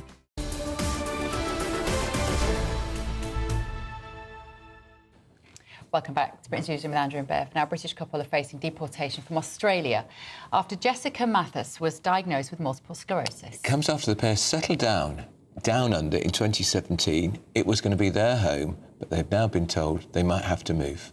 So let's join them. Let's speak to them now. We're joined by both Jessica Mathis and Rob O'Leary. Morning to you both. Thank you so much. We were really touched by your story. So, Jessica, you're only young. I think you're only 30, are you? So it must have been a terrible shock diagnosis to get MS. Yeah, I mean, you don't really hear of people getting it diagnosed that young, but also they are getting just better at diagnosing it, and the better treatments are coming out now. So I'm feeling quite lucky that it won't be such a severe case in the future. Yeah. So are you already on medication, Jessica? Yeah, I was diagnosed 3 years ago and I've been on medication. I've been on Ocrevus, which is like a 6-monthly infusion I get in hospital every 6 months. Now, Rob, you're very clearly not Australian. We can hear that from the accent. But you've lived there for a little while now. Tell us what's going on. You settled in Australia. Whereabouts are you? And what have the authorities said to you about your future there? Well, look, so we've been here nearly 10 years now, and ever since Jess was diagnosed, that was when we kind of found out through the immigration department, just via an email, that we might not be able to stay in the country due to Jessica's diagnosis. Obviously, with that email, there was no kind of consideration of our previous life. It was kind of, we're basing it off what's happened there, and that was kind of it. So made the whole future really uncertain for us, you know, like we can't really progress. I couldn't progress with my business. Jess struggled with work, so it's been a difficult situation, you know. And Rob, just so explain, because a lot of people won't realise there's no NHS in Australia like we have here, so you have to pay a contribution at least towards Jess's care. We pay like a Medicare levy via our taxes, but generally we pay towards our appointments, yes, and any associated costs that aren't included with tests. And so that's the logic from the Australian government is, I'm really sorry, but you're going to be very expensive to keep here, and therefore you're going to have to go back to the UK. Yeah. Yeah, that's correct. That is pretty much like how it is, and that's how it's explained in the written documents we've got, you know. So I don't meet the Medicare minimum requirements for the visa. And haven't you also said you'll pay for your own care? You'll pay more towards the private section of your care, effectively? Yeah, that's correct. When we first appealed it, we said, is there an option to boost our private healthcare or to even pay for the treatment? And that isn't an option. There's not something that they allow for. It's kind of black and white. The law doesn't allow for any consideration, any compassionate grounds, you know. That's what we're kind of appealing against, saying that there should be. And you're both appealing, Jessica and Rob, but what are you doing now to try to fight this? So we obviously started the petition. If you're listening on the radio, there's a Just Giving site. Is it Just Giving? Please do not deport me and my partner. Change.org. Please not deport me and my partner. So you're looking for donations, are you, to help you fight this legally?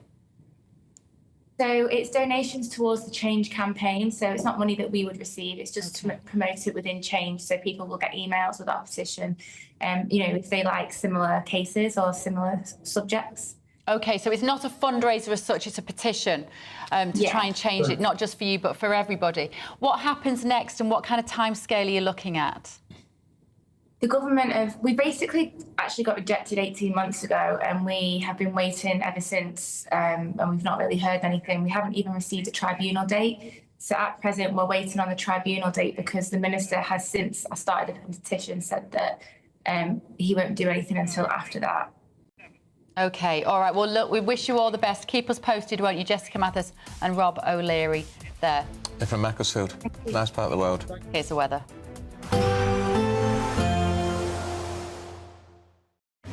Even though we'll see a cloudy start, it'll be a bright outlook for the rest of the day. Boxed Solar, sponsors of weather on GB News. Good morning and welcome to your GB News weather update from the Met Office. Well, we have high pressure dominating through the rest of the week. Dry and sunny days on offer, but some chilly starts to the day. As we look ahead through much of Monday then, not much changes from the weekend. We hold on to plenty of blue skies after any mist and fog soon lifts and clears. Across Orkney and Shetland though, we just have a bit more cloud here, but lighter winds for many of us compared to recent days. So it'll still be feeling warm, especially out towards the west. We could see highs of up to 16 or 17 degrees. And as we go through the rest of Monday evening and into Tuesday, well, again, not much changes. We hold on to some lengthy spells of sunshine to end Monday. We have got cloudier skies just still lingering across parts of Orkney and Shetland. Across Northern Ireland, staying dry through Monday evening with some variable amounts of cloud. Similar picture for much of England and Wales as well. So as we go through Monday night and into Tuesday, we hold on to lengthy clear skies, and with the light winds around, this will allow some isolated mist and fog patches just to develop. We still hold on to some cloud, especially across northern parts of Scotland, but elsewhere fine and dry and turning a little bit chilly, perhaps with a touch of frost in places to start Tuesday morning. So to start Tuesday morning then, a very similar picture. Any mist and fog soon lifting, a chilly start to the day, but a bright start. And we hold on to plenty of sunshine throughout much of Tuesday. Hold on to a bit more cloud across the far north of Scotland once again. And some cloud may just filter through into parts of East Anglia as we go into the afternoon. But otherwise, it's still feeling warm in that sunshine. Highs of up to 17, possibly even 18 degrees. Expect a warm front, moving from the kitchen right through to the rest of the house. Boxed Boilers, sponsors of weather on GB News. courtesy of Marquis Leisure, you could be driving away with this brand new Elnag Baron 560 motorhome. It comfortably sleeps 4, comes with sky roof, integrated kitchen and bathroom, and is worth over £67,000. And that's not all, as we'll also give you a further £5,000 in tax-free cash to make sure that wherever this motorhome takes you, it takes you there in style. For a chance to win a motorhome and cash, text WIN to 63225. One entry costs £2.50 plus one standard network rate message. Or text BONUS to 63225. 5 entries cost £5 plus one standard network rate message. Go to gbnews.com/win. Entries start at £2.50. Call 0903 686 3232. Calls cost £2.50 plus your network access charge. Or post your name and number to GB13 PO Box 8690 Derby DE1 9TT. UK only. Entrance must be 18 or over. Lines close at 4 p.m. on the 6th of June. Please check the closing time if listening or watching on demand. Mornings don't have to be tiresome, especially if you have the right company. Wake up to news as it happens, opinion and debate, and of course, a little bit of entertainment too. Because when the kettle's on, we're on. That's Breakfast on GB News, a show worth waking up for. Every morning from 6 a.m. Only on the People's Channel, Britain's news channel. We'll spread the news, you spread the word. Hi, I'm Michelle Dewberry, and my show is your opportunity to cut through all the noise and dive in headfirst to some robust debates. Ideas clash. Situation, no, isn't it? No, because the failure is you're deliberately avoiding my point. Nothing's held back. And if you think this is the end of it, wait for more. And we do not shy away from the difficult stuff. Sometimes I want to shake people and say, if only you understood. So join me on Dubes & Co. weeknights at 6 p.m. only on GB News, Britain's news channel. I'm Christopher Hope. From pop stars to politicians, I'll interview anybody in a pub who's got a political opinion. Join me every Friday on Spotify, Apple Podcasts, YouTube or gbnews.com, or wherever you get your podcasts. This is GB News, the People's Channel. This is Britain's Newsroom, where your voice matters. It's just astonishing. With expert analysis and honest opinion, we don't just keep you informed. We bring you unique perspectives you won't see anywhere else. Can't argue with any of that. When the news happens, it happens here. On Britain's Newsroom, weekdays from 9:30 a.m. Only on GB News. If you want your news to be straight talking, This is a nightmare for the Conservatives again. down to earth, It's not just Nottingham where this is happening, is it? and most importantly, honest, Hard-working, middle-class taxpayers, they'll get the book thrown at them. then catch me, Martin Daubney, Monday to Friday, 3 till 6 p.m. on GB News, Britain's news channel.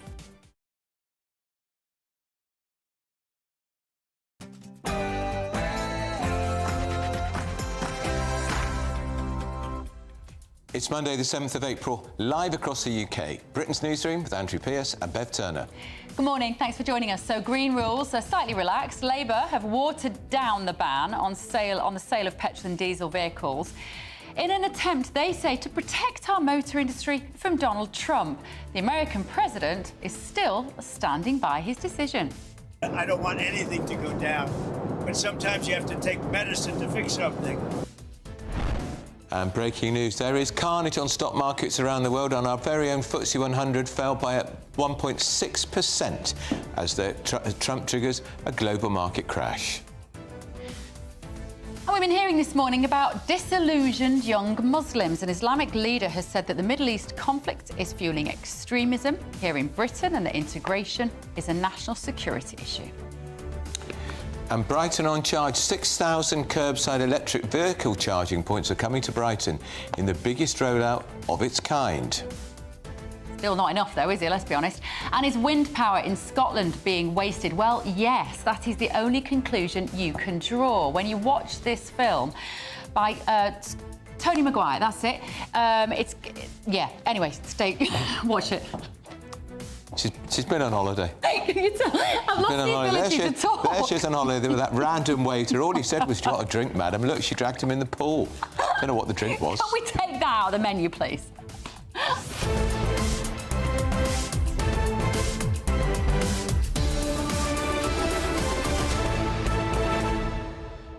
I'm clearly a bit jet-lagged, a little bit hungover after a weekend.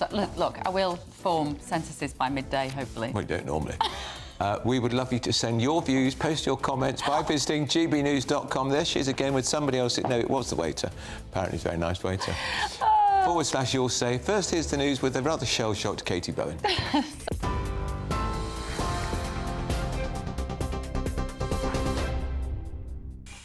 Bev, Andrew, thank you and good morning. It's 2 minutes past 11. These are your latest headlines from the GB Newsroom. The FTSE 100 has hit a one-year low today, plunging by almost 6% amid global market turmoil. The index is still sharply down by more than 4.5% as the fallout to President Trump's tariffs continue. If you're watching on television, you can see that sharp fall on the graph on your screen. Major stock indexes across the world have plunged, with the German, French and Asian markets all tumbling. Last night, US President Donald Trump said that tariffs were, quote, medicine for investors, adding he would not do a deal with China until the US trade deficit was addressed. Israeli Prime Minister Benjamin Netanyahu met with US Commerce Secretary Howard Lutnick in Washington, D.C. yesterday. He'll meet with President Trump later to discuss those tariffs. Sticking with the economy, the Prime Minister has said that a new era of instability has pushed the government to go further and faster to protect British businesses, as he unveils new rules for car makers when upgrading to electric vehicles. In the wake of President Trump's 25% tariff on all automotive imports, Sir Keir Starmer has said fines for manufacturers who do not sell enough electric cars will be relaxed, and supercar firms will be exempt from the rules. The move aims to help firms transition to electric vehicles. The Prime Minister is expected to reinstate the 2030 ban on the sale of new petrol and diesel cars, although luxury car makers will still be allowed to keep producing petrol cars beyond that deadline. Parliamentary Under-Secretary Lillian Greenwood explained the new measures. We want to back our British car industry, we want to protect jobs, we want to create jobs. We have the opportunity for the UK to be global leaders in the transition to electric vehicles, and that's why we're giving them this certainty now, setting out and that clarity so they know exactly what they can do between now and 2030 and now and through to 2035. Elsewhere, healthcare workers will be sent from house to house in an NHS scheme aimed at reducing the number of people who are signed off work on sick leave. The programme will be rolled out in 25 areas in England. Health Secretary Wes Streeting said early versions of the scheme showed, quote, really encouraging signs in cutting the numbers of heavy users of services filling up A&E departments. 2 Labour MPs denied entry to Israel are on their way home today, as Conservative Party leader Kemi Badenoch continues to face criticism for saying she's not surprised by Israel's decision to deport those MPs. Abtesam Mohammed, who represents Sheffield Central, and the MP for Early and Woodley, Yuan Yang, were deported after being accused of planning to spread anti-Israel hatred. Ms Badenoch said Israel has a right to control its borders, going on to describe the country as an ally and a democracy. Foreign Secretary David Lammy labelled her comments as disgraceful. Shadow Paymaster General Richard Holden said the Labour government have double standards over the issue. Israel has a right to choose who goes into its country and not. It's the only open democracy in the Middle East. There is real criticism, believe me, within Israel both ways, and there's a proper democratic debate ongoing in there. I find it particularly bizarre when Labour MPs are calling for the Prime Minister of Israel to be arrested, that, you know, if he ever came to the UK, that at the same time they're saying that we can't even, and these aren't people being arrested, these people have been denied entry to Israel. It smacks of double standards from this Labour government to me. And the King and Queen begin their state visit to Italy today, as they're set to travel to Rome and Ravenna. A meeting between the monarchs and Pope Francis has been postponed due to the pontiff's recent ill health. But King Charles and Queen Camilla will meet with Italian Prime Minister Giorgia Meloni as the King delivers an address to a joint session of Parliament. Their Majesties will celebrate their 20th wedding anniversary on the trip. Our royal correspondent Cameron Walker is in Rome. This is a chance for the UK government to use the King's soft power to strengthen relations between Britain and Italy. This is in the context, of course, of tariffs being imposed on both the EU and the UK by President Trump, the UK and Italy working together to combat illegal migration, and, of course, 2 NATO allies showing military strength in the face of Russian aggression in Eastern Europe. The King and Queen arriving later on today. Those are the latest GB News headlines for now. Let's go back to Britain's newsroom.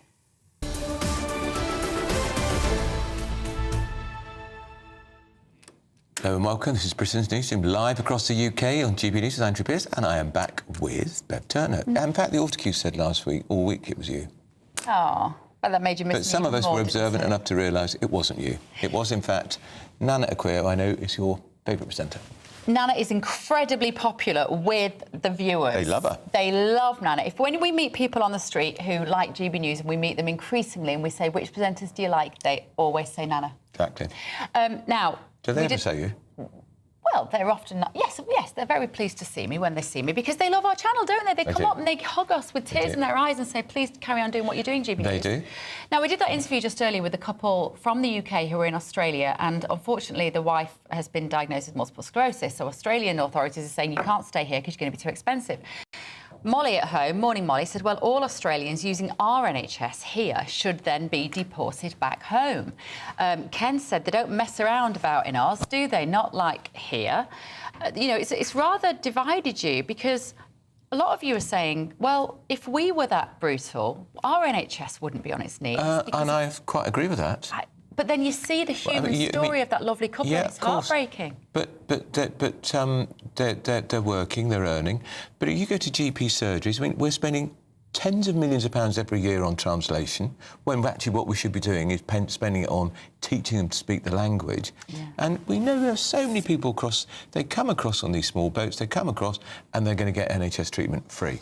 But it's not even just the small boats, it's the fact that we've got 750,000 net legal migration. Right. That's what's eating into our NHS system. But as Annunziata Rees-Mogg was saying just before, there is an implicit understanding, I totally believe this the more I look into it, that we're going to talk about globalism in a minute, but the big global powers keeping this country, the big corporations, they want that low-paid workers. They want them all, keeping wages low so that my kids and your kids, your grandchildren, won't want to go to work because they doesn't pay them anything. But if you come over from Eritrea, where £7 an hour is a lot, you'll work. Institute of Directors and the Confederation of British Industry were both vehement in the campaign against Brexit because they knew their members wanted cheap labour. That's right.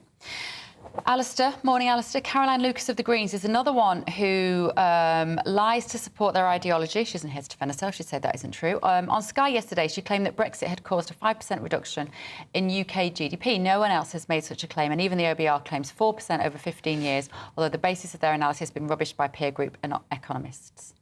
Yeah, interesting. The Chief Secretary of the Treasury with Camilla Tominey yesterday admitted that the 10% premium tariff from the United States was a Brexit premium. Of course it is.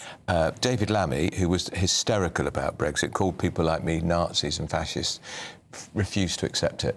Cannot accept anything that good came from Brexit. These Romaniacs, that's what they are. But the more I listen to David Lammy, the more I sort of conclude he's not very keen on this country. He doesn't seem to want this country to succeed. He's made a lot of noise about reparations to be paid for our empirical about our colonial past.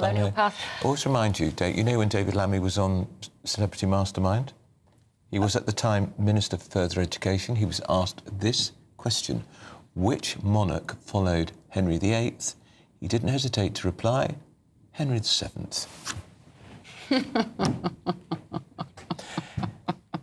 Found it quite difficult to recover from that, particularly when his next question was, which Marie found a cure for cancer? To which he said, Marie Antoinette. I thought she said, let them eat cake. Oh, it's a glowing recommendation of our leading powers, isn't it? Right, now, stock markets have plummeted, apparently, around the world, after Donald Trump warned that foreign governments would have to pay a lot of money to lift sweeping tariffs. Our own stock market, the FTSE 100, fell at 1.6% to a one-year low.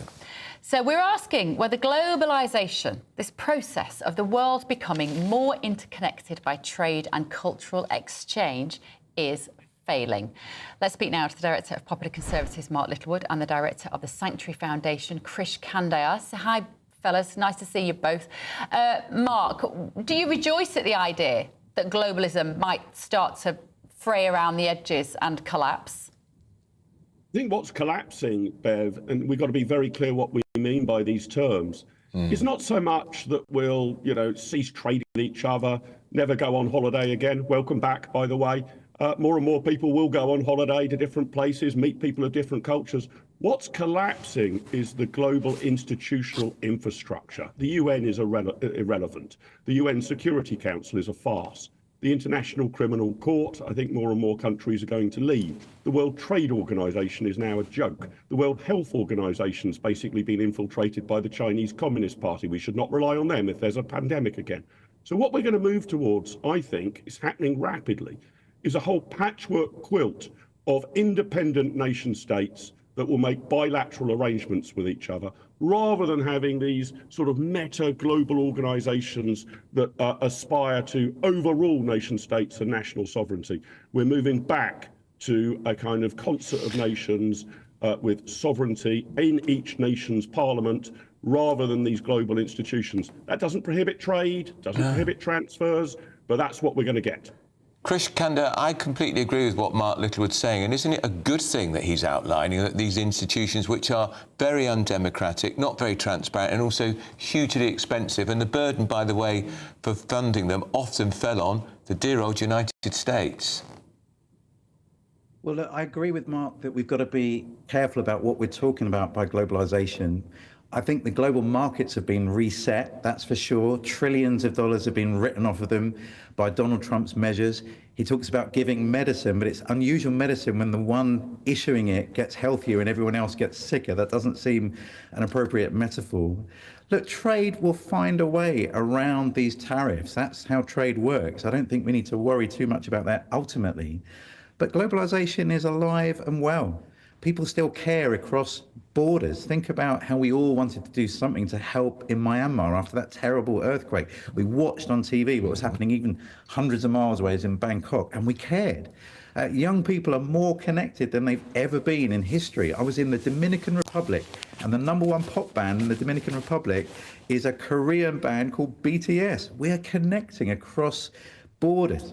And look, global crisis, they need global solutions. We couldn't have solved the global pandemic on our own. Our scientists did a fantastic job of coming up with a vaccine, but we needed that to get rolled out everywhere in the world, didn't we? So I don't think globalization is over. I think there might be a market reset, but I actually agree with Mark. It's okay to rethink some of these global institutions, even some of these global power bases. Think of the billionaires that are going to make lots of money out of these difficult circumstances for the world's poor. So I don't think globalization is over. I think it's just going to reform. I mean, when we think about billionaires, the pandemic created more billionaires than any other event in history, Krish. So I'm not sure that's a great commendation for globalism, to be honest. Mark, don't we just have to be more patient with Trump's economic plan? You know, everybody's despairing at the FTSE 100 going down. You know what? When the stock markets, when they go down, there's always people making money. There's always people making money somewhere. Don't we just have to wait to see what happens? Well, we do need to wait to see what happens. I mean, I'm a free trader by instinct. I think our response should not be to retaliate. What Donald Trump has done by imposing these tariffs is, to some degree, exposed how bad tariffs are in the rest of the world. Why on earth do we in Britain still have a 10% tariff on the import of fresh oranges, for crying out loud? It's not as if we've got an enormous orange growing industry. So our right response, if you want to see the FTSE index tick back up, would be don't retaliate, start removing our tariffs, particularly on products that we don't make ourselves. We're simply hitting our own consumers. It gets a bit different when you get into strategic issues about, you know, the extent to which we control our own defence industry or foreign interests do, or our steel industry. But oranges, bananas, no point in us having a tariff on those. Get them in as quickly and cheaply as we can, so prices in the shop fall. Yeah, it's interesting, isn't it? Mark Littlewood there and Krish Kanda. It's also the fact that it's raised awareness to us, like Mark says. I had no idea of what role tariffs played. I was asked someone this morning about it, because I was arguing with my sparring partner, I said, we've got to hit them harder with tariffs. I said, no, just take our tariffs out. Cut our tariffs. Make us more competitive. That's right. Don't say to Trump, right, we're going to put 25% on your bourbon, and then he'll just put 25% on Scotch whisky. How does that help?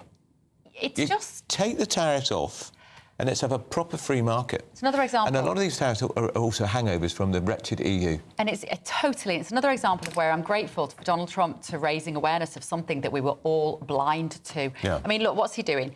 Cutting taxes, deregulation, cheaper oil, lower interest rates, better trade deals. Sorting out illegal immigration. Can we have a bit of that here, please? Now. As Christians across the world, we observe Lent. Well, some of us do. How are you getting on with your Lent? It's not been brilliant. OK. We're bringing you daily reflections from ministers around the United Kingdom. Here is today's message from Minister Marjorie. I didn't do anything. The GB News Daily Reflection. Hello, my name is Marjorie and I'm a minister in the north of England. Let My People Go is now the well-known theme song from the West End musical The Prince of Egypt, which documents Moses' call to lead the children of Israel out of Egypt into the Promised Land. Probably less well-known is the biblical phrase that follows in the original text. Let my people go so that they may worship me in the wilderness. God sets his people free from something and for something. Ethics today struggles to define freedom. We have a huge value on freedom from enslavement as a society, and rightly so. But just being me and being true to me in this culture of you do you may not actually allow for the freedom of others. The Bible helpfully defines that in our human state, we are naturally slaves to selfishness, to sin, and to anything and everything that we worship, the idols of our lives. And by idols, we don't mean golden statues, but anything and everything that has our affection and our devotion. And whenever we worship an idol, be that money, pleasure, power, it traps us.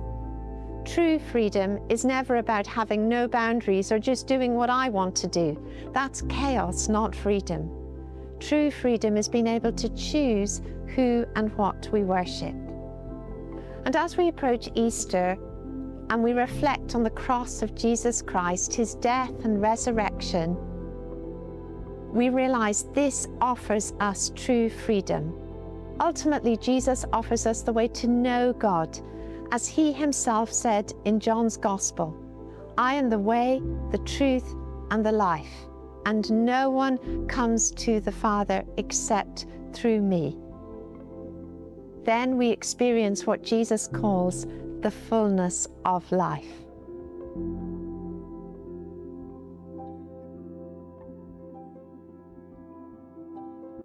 How lovely. I hope you enjoyed that. Now, up next, a gay man has been told to stop making people feel uncomfortable by dancing between sets at his local gym. Is that him? No, I don't like him. That's like a woman with glasses. We haven't got a picture of him, to be honest. But Andrew, you need to stop getting so carried away when ABBA comes on in your spin class. This is Britain's Newsroom on GB News.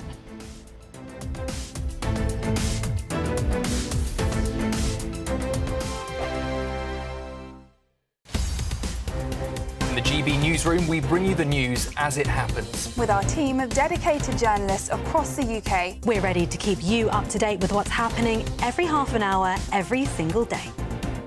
Bulletins here on GB News, the People's Channel, Britain's news channel.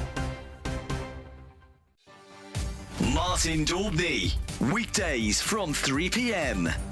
It's all kicking off in the world of bowling because an historic bowls club could be forced to close after a staggering 2,000% parking fee hike.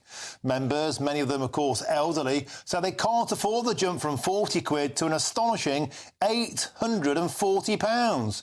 Now for some, the club is their social lifeline, but the council insists that the change is necessary to ease financial pressures. Well, of course they would. Well, joining me now to discuss this is the club captain of Eastbourne Parade Bowls Club, Pete Hensman. Pete, welcome to the show. This is an astonishing hike in the car parking costs. It must have simply bowled you all over. Yeah, to use a phrase, you're quite right. We sort of staggered and worried because of the possibility of closing us. What's the reaction been within the club to what seems like an eye-watering increase? Well, as you said, several of our members are saying, we just can't join, we can't afford it. The bus service around here is not particularly good, and they can't carry their bowls or get to the club. And you've been around since 1897. You've got 70 members, got some wonderful pictures there on screens, look of people just getting together. Absolutely wonderful thing to do. Healthy physically, healthy mentally, and of course a lot of people lose more friends as they get on. Have the council been remotely forthcoming in seeing the light? I think they've got a bit of a panic on. We got a message inviting us to join the chairman of the council tomorrow to discuss the matter. I hope we're going to get a compromise. GB News. Westminster, the ultimate clique. And you're fighting like rats in a sack. But here on the Camilla Tominey Show, we ask the questions the establishment media is too scared to ask. OK, let me ask you a straight question, because I know you're a straight-talking politician. Whether it's net zero, illegal immigration or law and order, nothing is off limits. You had the power then. Yeah, as I and say, now you've lost it. That's the Camilla Tominey Show, a politics show that's fearless. But no, let me finish my question if you don't mind, because it is my show. Sundays at 9:30, only on GB News, the People's Channel, Britain's news channel.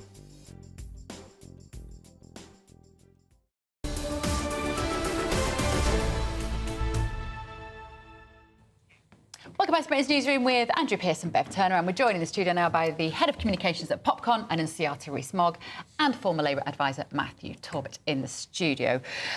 Shall we talk about these Mickey Mouse degrees? People get some of people. I'm just going to put on the record here. Will get very cross immediately, and they'll say, "My son and my daughter objects to that description." However, that's what a lot of people call them.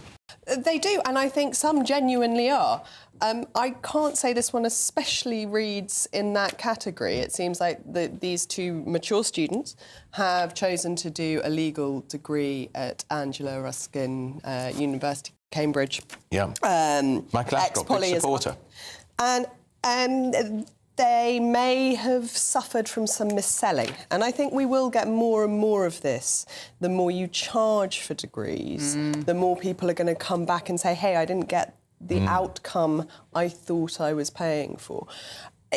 Quite possibly, I mean, this will all be looked into by the courts, no doubt, but the course wasn't exactly as described. They're also complaining that they couldn't learn remotely, which apparently the solicitors regulator says is not possible for parts of this degree. I think if you're paying a lot of money for a service, you expect much more perfection, perfectly justifiably, than if, as it used to be, it was a free service. And I think we will keep seeing this, that people are not getting, at the end of a degree, the outcomes they've been led to believe. Yeah. And if you look at the figures for what people earn at the end of graduation, it's getting closer and closer and closer to non-graduates, where there used to be a big gap. And I think people will start questioning whether degrees are financially worth it at all.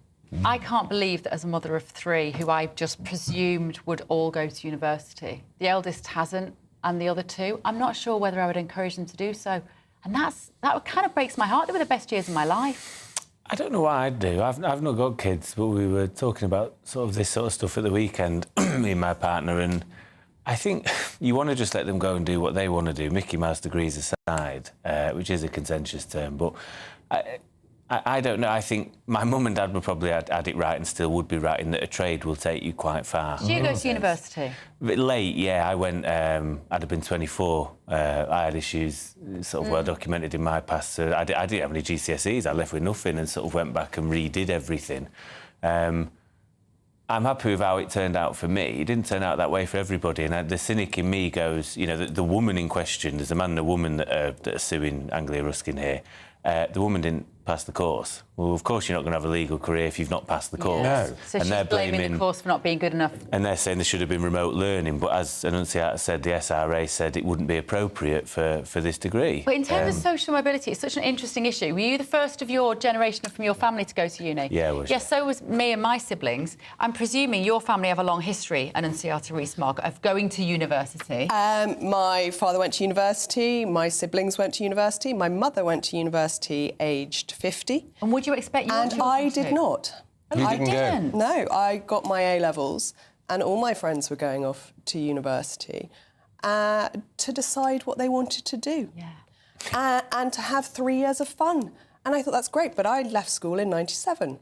And I would have gone in 98, the first year of fees. And I thought, well, I could pay for 3 years of finding out what I want to do, or I could be paid for 3 years so what did you do of finding out what I wanted to do. 3 years? So I did a series of internships, treating it as though that was my degree to work out what I wanted to do. Would you expect your children to go to university? I'm completely open. My husband has a very good degree. I have none.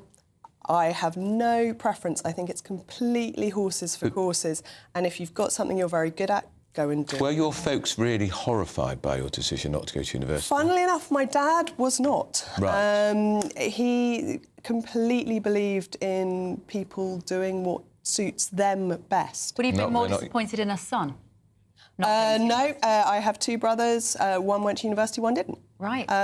It was. And what about your mum? Was she wanted you to go? She, having not had the opportunity at 18, I think felt that I had a sort of almost obligation because I had that opportunity. But women in her age, it was very unusual. And she went to university at 50? She went to the LSE at 50. Wow. Good on her. It's one of those other examples, though, isn't it, how the education system is not keeping up with how society is changing. And like you say about getting a trade, Matt, there was a time when, under Tony Blair, actually, I think it all started, when people looked down their noses, oh, he's just going to be a plumber, he's just going to be an electrician. Now I'd love my kids to have a trade. That wheel has turned. There's your guaranteed income in the future. Totally. And some of my mates, the ones that earn the best, have got trades. They're plumbers, they're joiners, some mechanics and stuff like that. That's it. Depends again. Like Annunciata says, it's horses for courses. My youngest brother's severely autistic.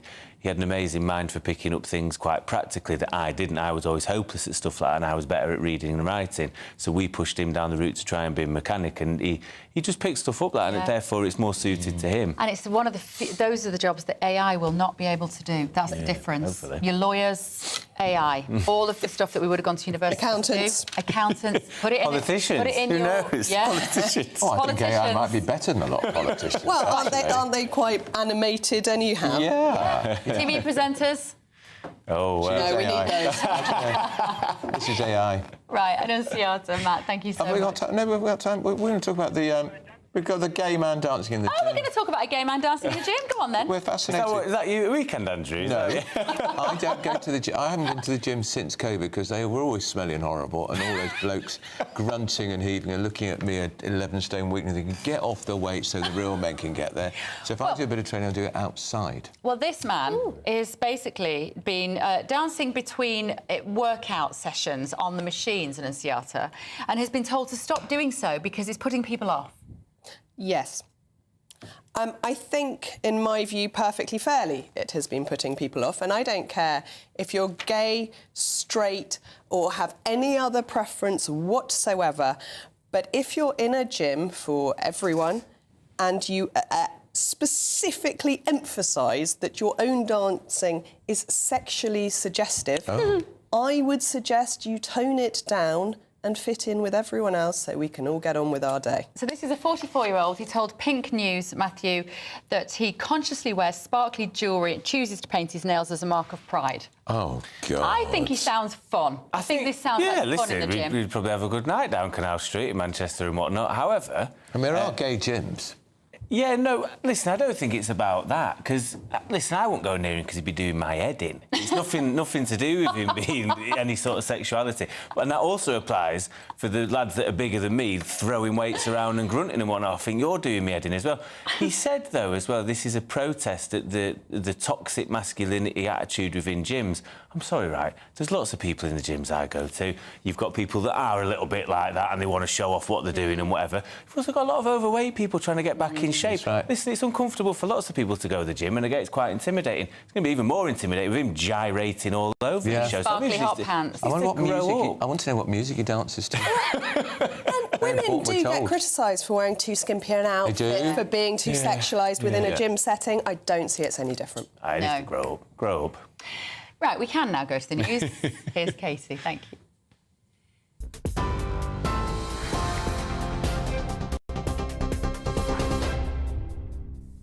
Bev, Andrew, thank you. Your top stories this hour. The FTSE 100 has hit a one-year low today, plunging by almost 6% amid global market turmoil. The index is still sharply down by almost 4% as the fallout to President Trump's tariffs continue. If you're watching on television, you can see that sharp fall on the graph on your screen. Major stock indexes across the world have plunged, with the German, French and Asian markets all tumbling. Last night, US President Donald Trump said that tariffs were, quote, medicine for investors, adding he would not do a deal with China until the US trade deficit was addressed. Israeli Prime Minister Benjamin Netanyahu met with US Commerce Secretary Howard Lutnick in Washington, D.C. yesterday. He will meet with President Trump later today to discuss those tariffs. A brief breaking update coming out of Russia this morning. The Kremlin has said that President Putin supports a ceasefire in Ukraine, but before that point can be reached, a number of questions have to be answered. The Kremlin went on to say that no one had given Russia answers to their questions about that possible ceasefire deal. On the global economy, the Kremlin said that the situation is very tense and, quote, full of negative expectations, adding that Russian economic authorities are monitoring the situation very closely, particularly in relation to oil prices. We'll bring you more on that news shortly. Back to the economy now. The Prime Minister has said that a new era of instability has pushed the government to go further and faster to protect British business, as he unveils new rules for car makers when upgrading to electric vehicles. In the wake of President Trump's 25% tariffs on all automotive imports, Sir Keir Starmer has said fines for manufacturers who do not sell enough electric cars will be relaxed and supercar firms will be exempt from the rules. The move aims to help firms transition to electric vehicles. The Prime Minister is expected to reinstate the 2030 ban on the sale of new petrol and diesel cars, although luxury car makers will still be allowed to keep producing petrol cars beyond that deadline. Parliamentary Under-Secretary Lillian Greenwood explained the new measures. We want to back our British car industry. We want to protect jobs. We want to create jobs. We have the opportunity for the UK to be global leaders in the transition to electric vehicles. And that's why we're giving them this certainty now, setting out and that clarity so they know exactly what they can do between now and 2030 and now and through to 2035. Those are the latest GB News headlines for now. More from me in half an hour. For the very latest GB News direct to your smartphone, sign up to News Alerts by scanning the QR code or go to gbnews.com/alerts.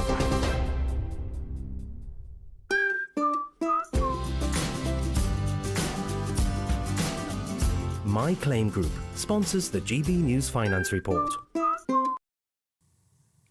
Let's take a proper look at those all-important markets this morning. The pound will buy you $1.2842 and €1.1706.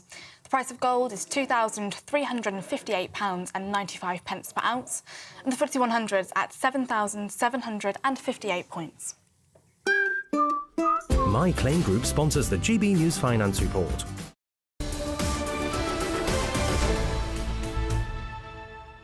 I don't think, not at your age. Up at noon, Emily and Tom are here. We're talking about the stock market and the crash. Oh, it's got me depressed, Bev. It's got me very, very depressed. You don't need your pension for decades, Tom. I wouldn't worry about it. I don't It'll need all my pension. come up in the end. I've got a few stocks and shares, and I was thinking, you know, I'd like to spend that money at some point. Well, you can't just yet. The thing that's frustrating about this is that the other sorts of economic crashes that we've had in the past have been sort of unforced errors, right? Or just completely, there's nothing we can do. We were hit by something that comes out of the blue. The problem here is that America was doing so well. And it will do well again. So rich. The fundamentals and for are no there. reason at all. No reason at all. Donald Trump does the biggest tax rise that America has seen. So, Bev, you weren't here last week. This is what I had to deal with. To protect American businesses in the long term, like you said, short term. This is what I had to deal with last week. The hysteria. If we'd have done this when we came out of the EU, if Trump had, who was it when we came out of the EU? Boris Johnson had done this to help us in this country, It would have been insane. Right, tariffs. It would have been insane. Let's protect British industry. Because it wouldn't have protected British industry, just as it's not going to protect American It might have industry. done by 2025. It's going to make it more expensive to make cars in America because the raw materials that they use to... I mean, how many cobalt mines are there in America? Where is the raw material for steel or iron? China. They need to import it from lots of other different countries, and those imports are all more expensive. So even if they make the car in Detroit, the bits they need to make that car will be more expensive. The car will be more expensive. I also wonder whether this policy takes into account psychology as well, as the customer. Like, if you want to buy a European car, you're probably going to you're going to buy a European car, even if it is a little bit more expensive, maybe. I don't think so. You don't want an American I think even rich people who are going to buy a luxury car from Britain will get a bit miffed if it's suddenly 25% more expensive. They won't want to waste their money, just like someone on a budget won't. I know, but if it's something like you're buying a Ferrari, you're buying a Ferrari. Maybe. You're not going to buy an American car because you want your Ferrari. But the problem is, we've had a lot of people around Donald Trump saying a lot of different things. There are some people who've said this is a master negotiating plan. This is to get down the tariffs from other countries. And then you've got other people saying, oh, this is a brilliant new income stream for the United States. We're going to raise so much money and wipe out our national debt. Well, which is it? Either you want lower tariffs or higher tariffs. Well, I think the best tactic from other countries would be to reduce those tariffs rather than to retaliate. Because I do think that Donald Trump will do what's in the best interests of America at some point, whether you think that it is now or isn't. Give me one good thing on the show this afternoon, Emily. Well, there's two transgender women, apparently, in the final of a pro pool tournament, which makes me... That would have been a comedy sketch about 10 years ago. But that is reality, yes. Right. So two biological men fighting it out, no women to be seen in the final. Amazing. Right, that will be from Midday. But up next, 6,000 curbside electric vehicle charging points are coming to Brighton. That is going to play havoc if you don't drive an electric car. There'll be no parking spaces in Brighton. No. Will there? Unless you're plugging in like that. Absolutely ridiculous. We're going to be talking to a motoring journalist who's going to try and convince us why EVs are the future. Don't go anywhere. This is Britain's Newsroom on GB News.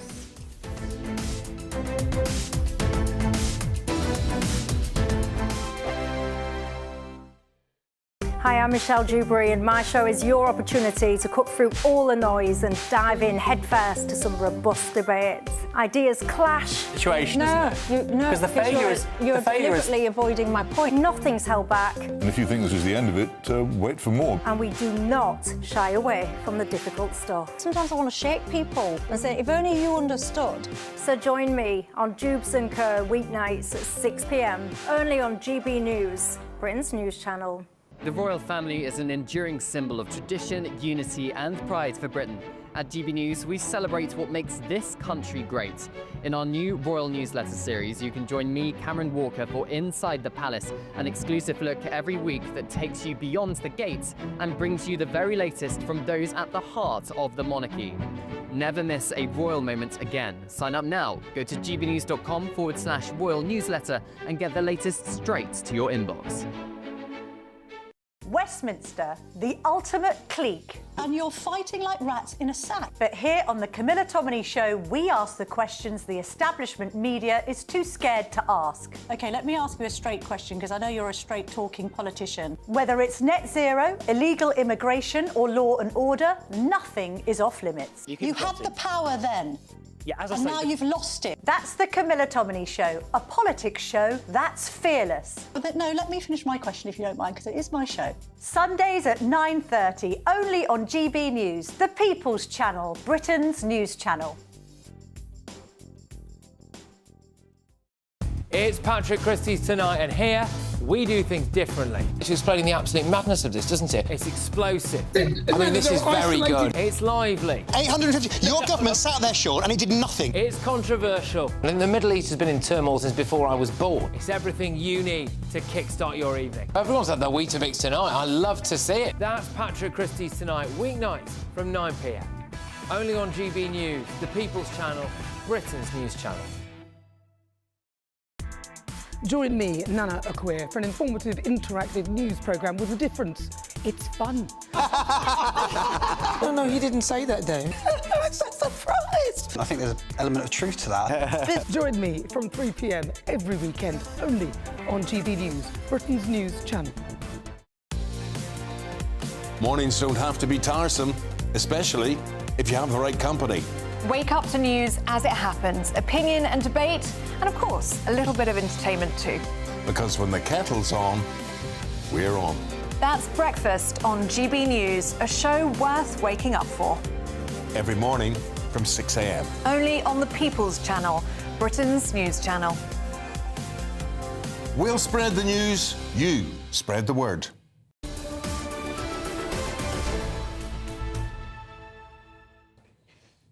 Britain's Newsroom on GB News with Andrew and Bev. Right, time for the Great British Giveaway. It's the biggest prize we've ever given away. You can drive away with a new 4-berth motorhome and it's worth more than £67,000. And we'll give you £5,000 in cash so you can fill your motorhome with all your best food and drink and all the lovely things you want to take on your holiday with you. No more going through like passport control and all that hassle. Much better, go on holiday in a motorhome. Here's all you need. Don't miss out on your chance to win our biggest prize package ever, worth over £72,000. You could spend your summer touring the beautiful British Isles and exploring the great outdoors in this Elnag Baron 560 motorhome. This brand new 2025 model, supplied by our prize partners Marquis Leisure, sleeps 4 people, has its own integrated kitchen and bathroom and a living space that can accommodate up to 5. Plus, we'll also give you a £5,000 cash boost to kit it out and make it the perfect home from home for you and your family. For a chance to win a motorhome and cash, text WIN to 63225. One entry costs £2.50 plus 1 standard network rate message, or text BONUS to 63225. 5 entries cost £5 plus 1 standard network rate message. Go to gbnews.com/win. Entries start at £2.50. Call 0903 686 3232. Calls cost £2.50 plus your network access charge, or post your name and number to GB13 PO Box 8690 Derby DE1 9TT. UK only. Entrants must be 18 or over. Lines close at 4 p.m. on the 6th of June. Please check the closing time if listening or watching on demand. Good luck.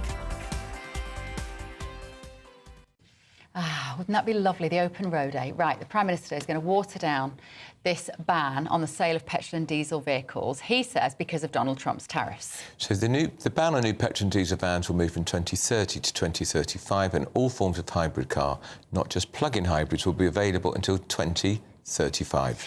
Let's talk to a true expert on this topic, because Andrew and I are not, and that is Quentin Wilson. Quentin, great to see you. Now, I had a suspicion that the Prime Minister had already said this 2030 line in the sand was going to be moved to 2035. And isn't that because, frankly, this country is not ready to move to electric vehicles by 2030? So it was not Starmer who said 2035. Yeah. It was the previous incumbent of number 10. Bingo, it was. But what they have done is they've said, look, the times are tough for the UK automotive industry with Trump's tariffs, so we need to give them some support. And I completely get that. That's absolutely right. But we need to be really aware that we can't bury our heads in the sand and say electric cars aren't happening, because China's got 10 years ahead of us, and we are a really important market to China. So we don't want to be washed away by cheap electric cars from China. We have to build our own, so we have to encourage our motor industry to be innovative. At the moment, electric cars, we're one of the best countries in Europe for this market, number one. So we can't let that slip. So I understand why he's diluted these targets, but it's not great if we're thinking about the future. Are they actually better for the planet, though, Quentin? By the time you've sourced the raw materials needed for the batteries, and let's face it, you need electricity to charge these cars, I can't work out whether the cost-benefit of these is actually legitimate.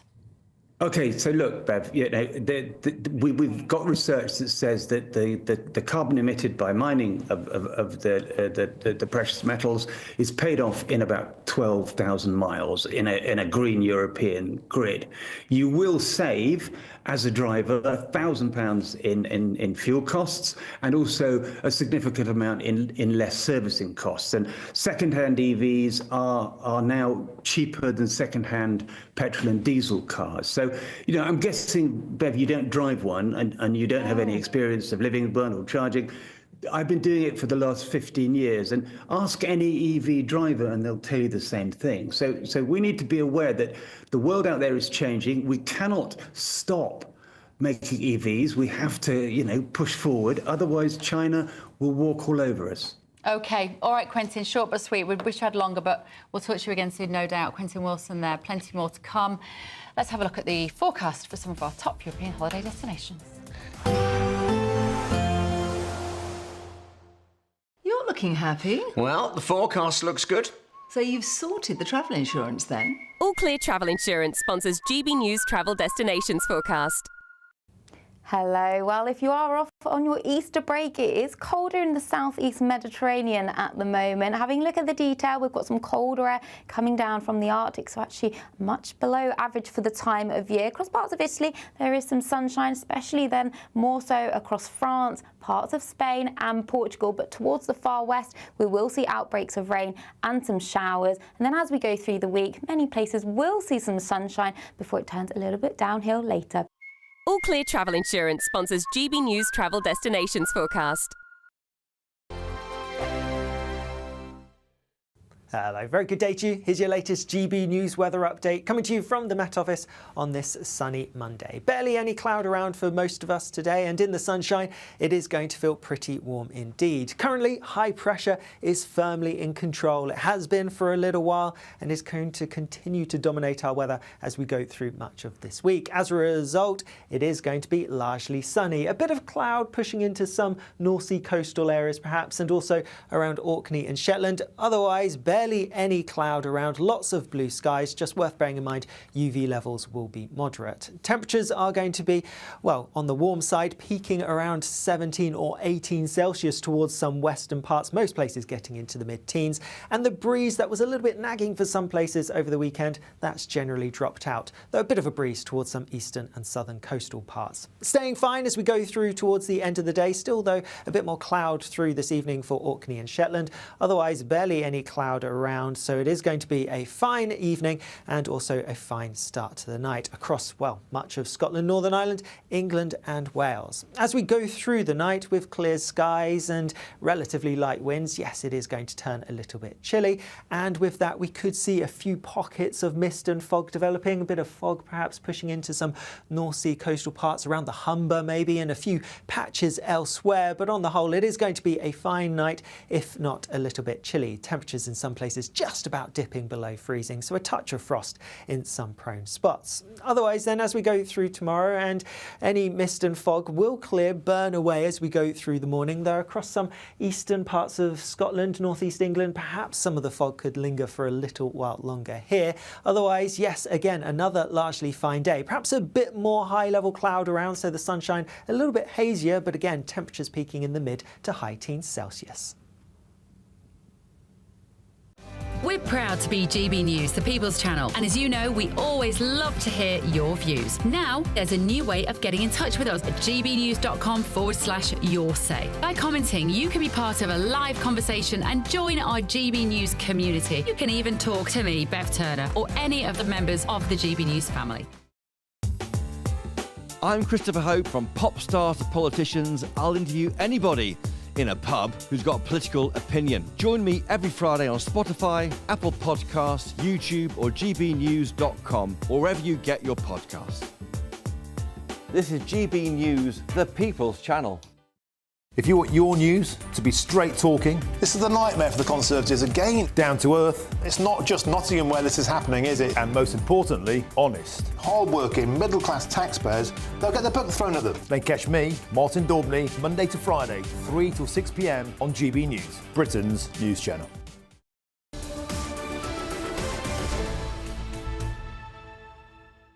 Residents in the Scottish town of Cumnock say they are now under siege from wind farm developers. GB News' Scotland reporter Tony Maguire has been investigated. Watch this. Scottish wind power turns 30 this year. From the first modest array of 14 turbines here at Hagshaw Hill to some 4,300 in Scotland today, producing a record 30 terawatt-hours of electricity last year. But residents of New Cumnock in East Ayrshire say they're now under siege from wind farm developers. Maps shared by the New Cumnock Wind Farm Community Action Group show the combination of operational, approved and planned sites, totalling 500 turbines within 8 miles of a town of just 2,500. Retired plumber Hugh Liggett says the community has lost its voice and the town has become a dumping ground for developers. They don't take us seriously, and they're quite happy just to basically saturate us in turbines.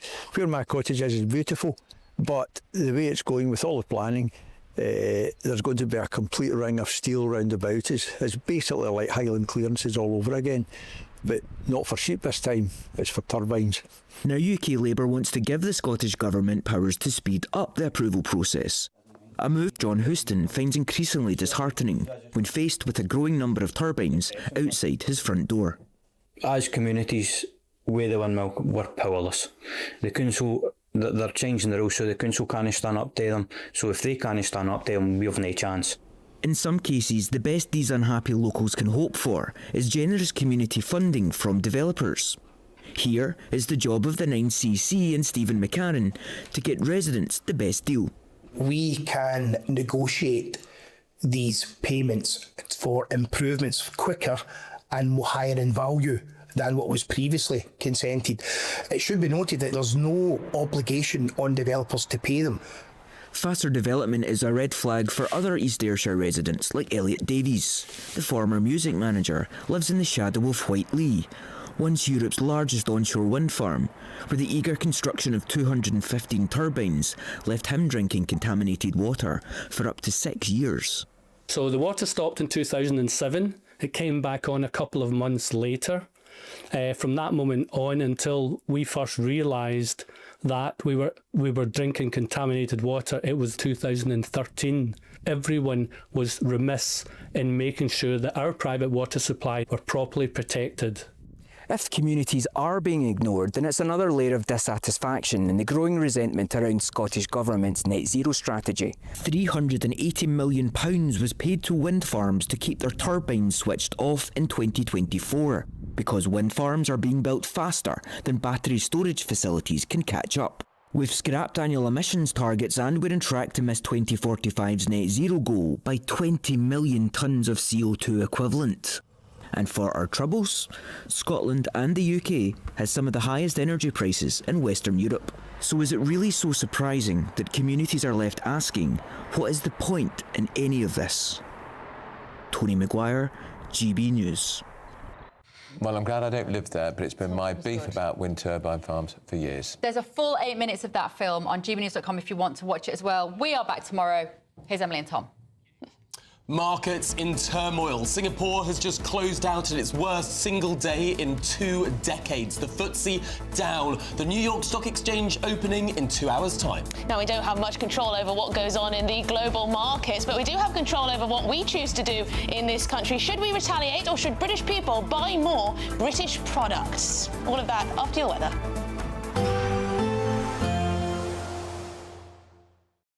Expect a warm front, moving from the kitchen right through to the rest of the house. Boxed Boilers, sponsors of weather on GB News. Good morning and welcome to your GB News weather update from the Met Office. Well, we have high pressure dominating through the rest of the week. Dry and sunny days on offer, but some chilly starts to the day. As we look ahead through much of Monday then, not much changes from the weekend. We hold on to plenty of blue skies after any mist and fog soon lifts and clears. Across Orkney and Shetland though, we just have a bit more cloud here, but lighter winds for many of us compared to recent days. So it'll still be feeling warm, especially out towards the west. We could see highs of up to 16 or 17 degrees. And as we go through the rest of Monday evening and into Tuesday, well, again, not much changes. We hold on to some lengthy spells of sunshine to end Monday. We have got cloudier skies just still lingering across parts of Orkney and Shetland. Across Northern Ireland, staying dry through Monday evening with some variable amounts of cloud. Similar picture for much of England and Wales as well. So as we go through Monday night and into Tuesday, we hold on to lengthy clear skies, and with the light winds around, this will allow some isolated mist and fog patches just to develop. We still hold on to some cloud, especially across northern parts of Scotland, but elsewhere fine and dry and turning a little bit chilly, perhaps with a touch of frost in places to start Tuesday morning. So to start Tuesday morning then, a very similar picture. Any mist and fog soon lifting, a chilly start to the day, but a bright start. And we hold on to plenty of sunshine throughout much of Tuesday. Hold on to a bit more cloud across the far north of Scotland once again. And some cloud may just filter through into parts of East Anglia as we go into the afternoon. But otherwise, it's still feeling warm in that sunshine. Highs of up to 17, possibly even 18 degrees. A positive outlook through the night will power through to a bright day ahead. Boxed Home Battery Storage, sponsors of weather on GB News. Courtesy of Marquis Leisure, you could be driving away with this brand new Elnag Baron 560 motorhome. It comfortably sleeps 4, comes with skyroof, integrated kitchen and bathroom, and is worth over £67,000. And that's not all, as we'll also give you a further £5,000 in tax-free cash to make sure that wherever this motorhome takes you, it takes you there in style. For a chance to win a motorhome and cash, text WIN to 63225. One entry costs £2.50 plus one standard network rate message, or text BONUS to 63225. 5 entries cost £5 plus one standard network rate message. Go to gbnews.com/win. Entries start at £2.50. Call 0903 686 3232. Calls cost £2.50 plus your network access charge. Or post your name and number to GB13 PO Box 8690 Derby DE1 9TT. UK only. Entrance must be 18 or over. Lines close at 4 p.m. on the 6th of June. Please check the closing time if listening or watching on demand. Hi, I'm Michelle Dewberry, and my show is your opportunity to cut through all the noise and dive in headfirst to some robust debates. Ideas clash. Situation, isn't it? Because the failure is... You're deliberately avoiding my point. Nothing's held back. And if you think this is the end of it, wait for more. And we do not shy away from the difficult stuff. Sometimes I want to shake people and say, if only you understood. So join me on Jubes & Co. weeknights at 6 p.m, only on GB News, Britain's news channel. Exciting news. Every Friday, my Patrick Christie's Tonight Show is going to have a twist to it. We're welcoming some special guests. You. That's right, on Fridays I'm going to be doing my show in front of a live studio audience, because this show is about you and what you have to say. It's going to be the same big debates, same big topics, same big opinions, but every Friday night at 9 p.m. you are invited